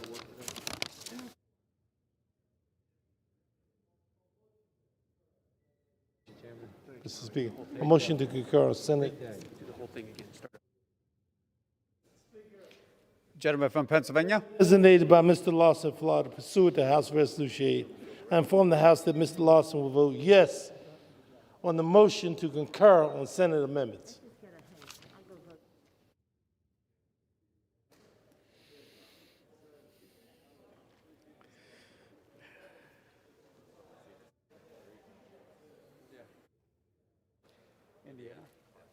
For what purpose does the gentlewoman from Indiana seek recognition? Mr. Speaker, as a member designated by Mr. Baird of Indiana pursuant to H.Res. 8, I inform the House that Mr. Baird will vote nay on the Senate amendment to H.R. 1319.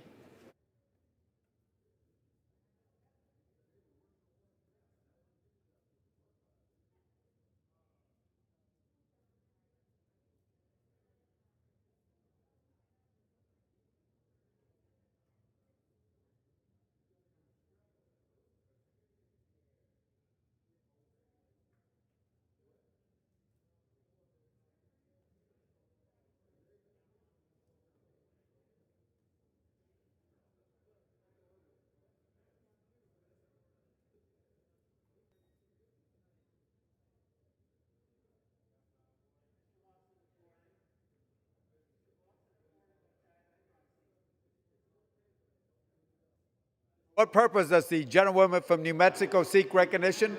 Mr. Speaker, as a member designated by Representative Roybal Allard pursuant to House Resolution 8, I inform the House that Ms. Roybal Allard will vote yes on the motion to concur in the Senate amendment to H.R. 1319.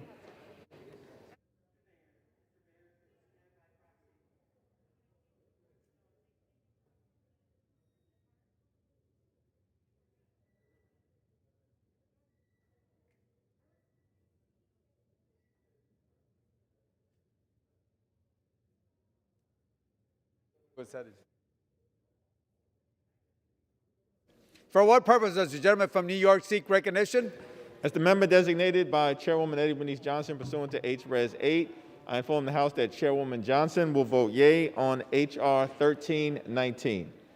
As the member designated by Chairwoman Zoe Lofgren pursuant to H.Res. 8, I inform the House that Chairwoman Lofgren will vote yea on H.R. 1319.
Purpose, does the gentleman from Virginia seek recognition? 50 of them.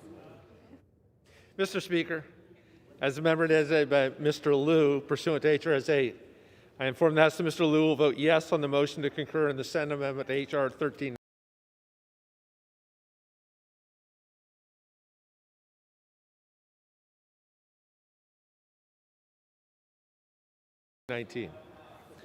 As a member designated by Mr. Lowenthal pursuant to HRS 8, I inform the House that Mr. Lowenthal will vote yes on the motion to I inform the House that Mr. Lowenthal will vote yes on the motion to concur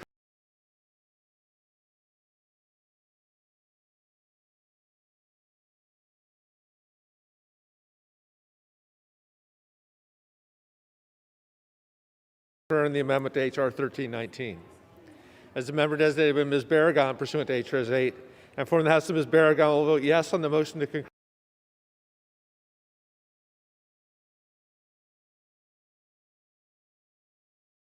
in the Senate amendment to H.R. 1319. As a member designated by Ms. Moore pursuant to HRS 8,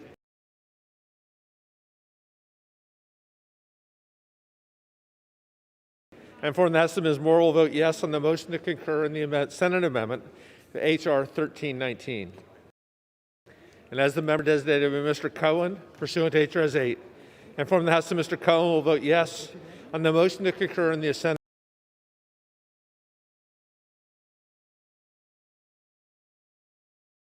amendment to H.R. 1319.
For what purpose does the gentlewoman from Kansas seek recognition? Mr. Speaker, as the member designated by Mr. Cleaver pursuant to HRS 8, I inform the House that Mr. Cleaver will vote yes on the motion to concur in the Senate amendment to H.R. 1319. As the member designated by Mr. Allred pursuant to HRS 8, I inform the House that Mr. Allred will vote yes on the motion to concur in the Senate amendment to H.R. 1319. As the member designated by Mr. DeFazio pursuant to HRS 8, I inform the House that Mr. DeFazio will vote yes on the motion to concur in the Senate amendment to H.R. 1319.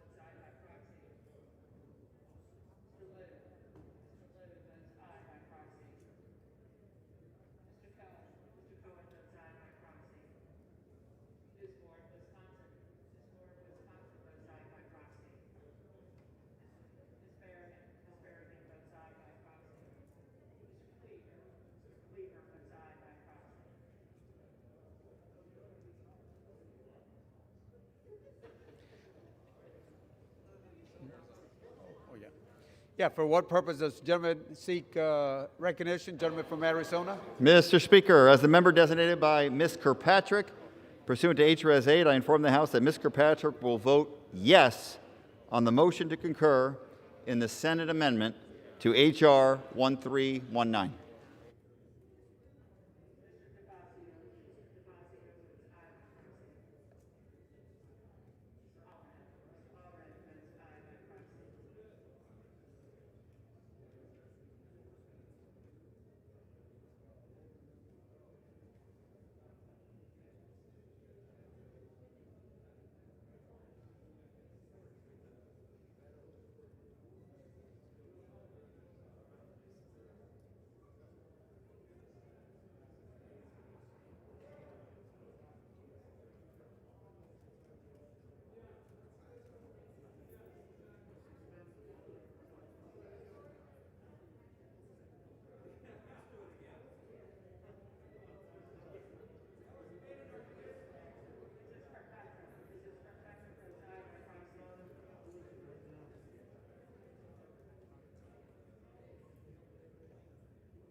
For what purpose does the gentlewoman from New Hampshire seek recognition?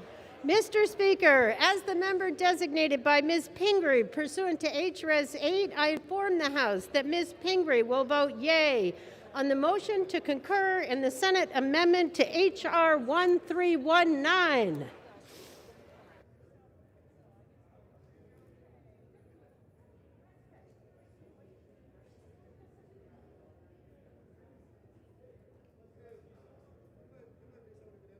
Purpose does the gentleman from California seek recognition? Mr. Speaker, as the member designated by Mr. Ruiz pursuant to House Resolution 8, I inform the House that Mr. Ruiz will vote yes on the motion to concur in the Senate amendment to H.R. 1319.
For what purpose does the gentleman from Indiana seek recognition? Mr. Speaker, as a member designated by Mr. McHenry of North Carolina pursuant to House Resolution 8, I inform the House that Mr. McHenry will vote no on the Senate amendment to H.R. 1319.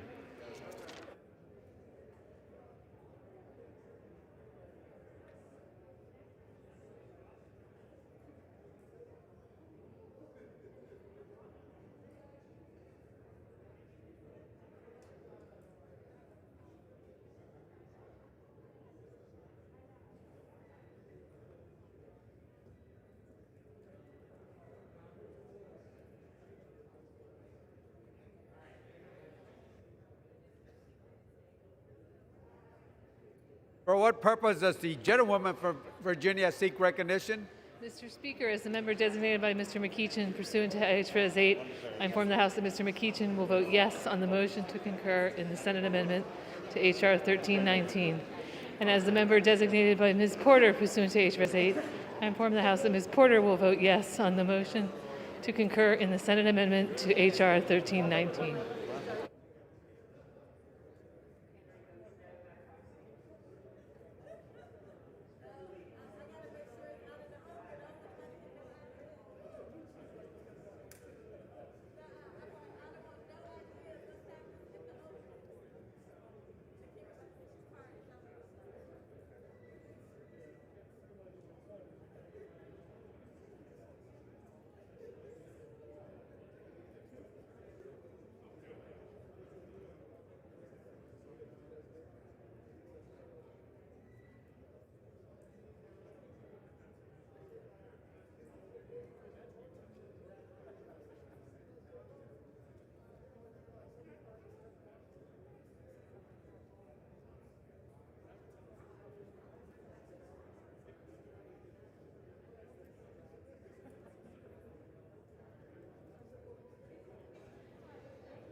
For what purpose does the gentlewoman from New York seek recognition?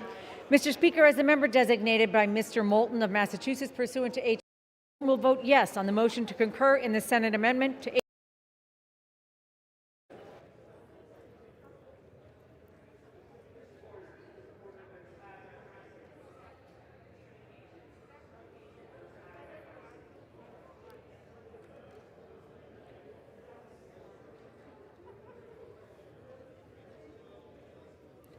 Purpose does the gentleman from North Carolina seek recognition?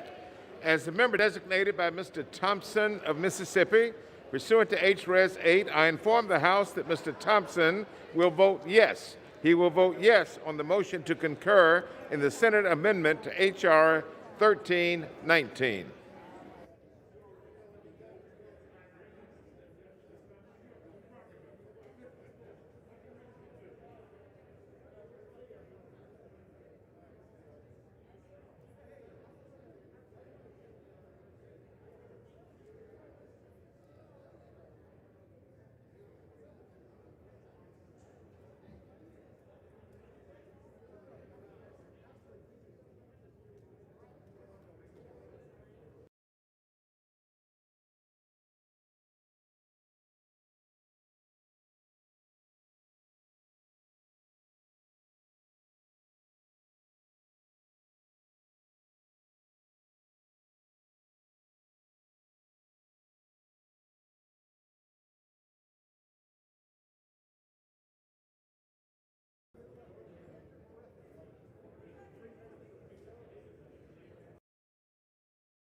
For what purpose does the gentlewoman from Massachusetts seek recognition?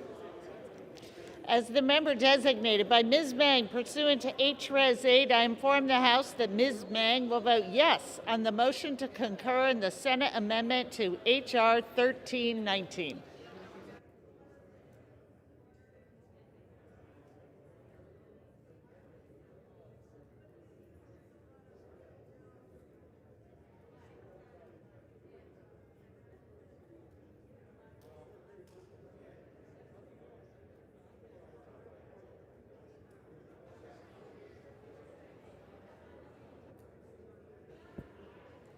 For what purpose does the gentleman from New York seek recognition?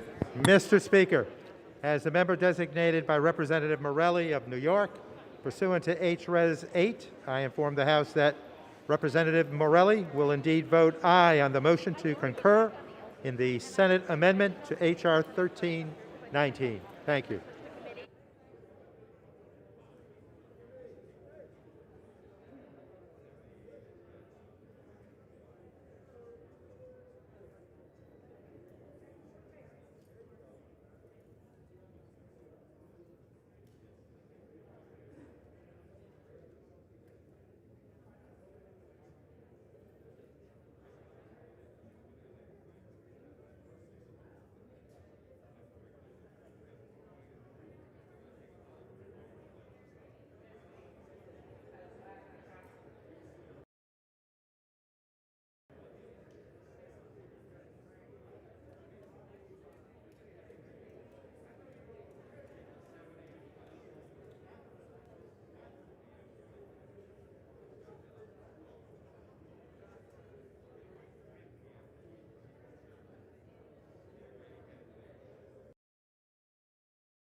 Designated by Mr. Cardenas pursuant to H-Res 8, I inform the House that Mr. Cardenas will vote aye on the motion to concur the Senate amendment to H.R. 1319.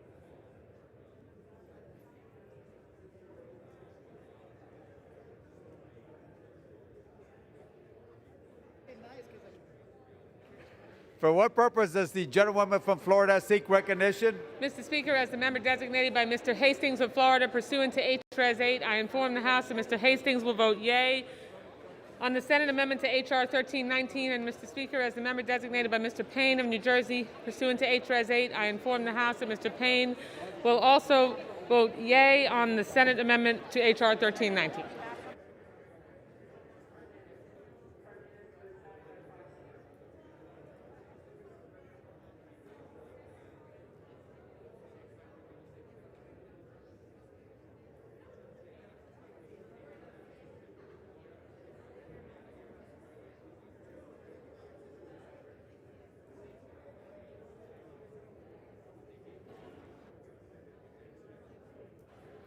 For what purpose does the gentlewoman from Illinois seek recognition? As the member designated by Mr. Rush, pursuant to H.Res. 8, I inform the House that Mr. Rush will vote yes on the motion to concur in the Senate amendment to H.R. 1319.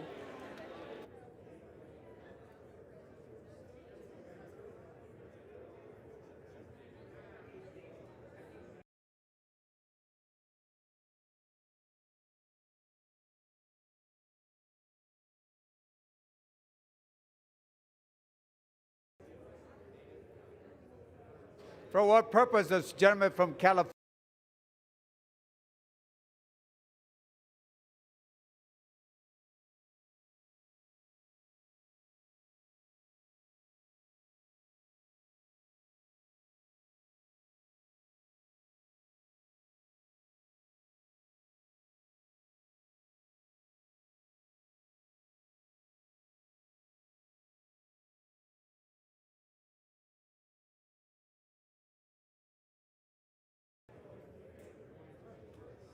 For what purpose does the gentlewoman from Washington seek recognition?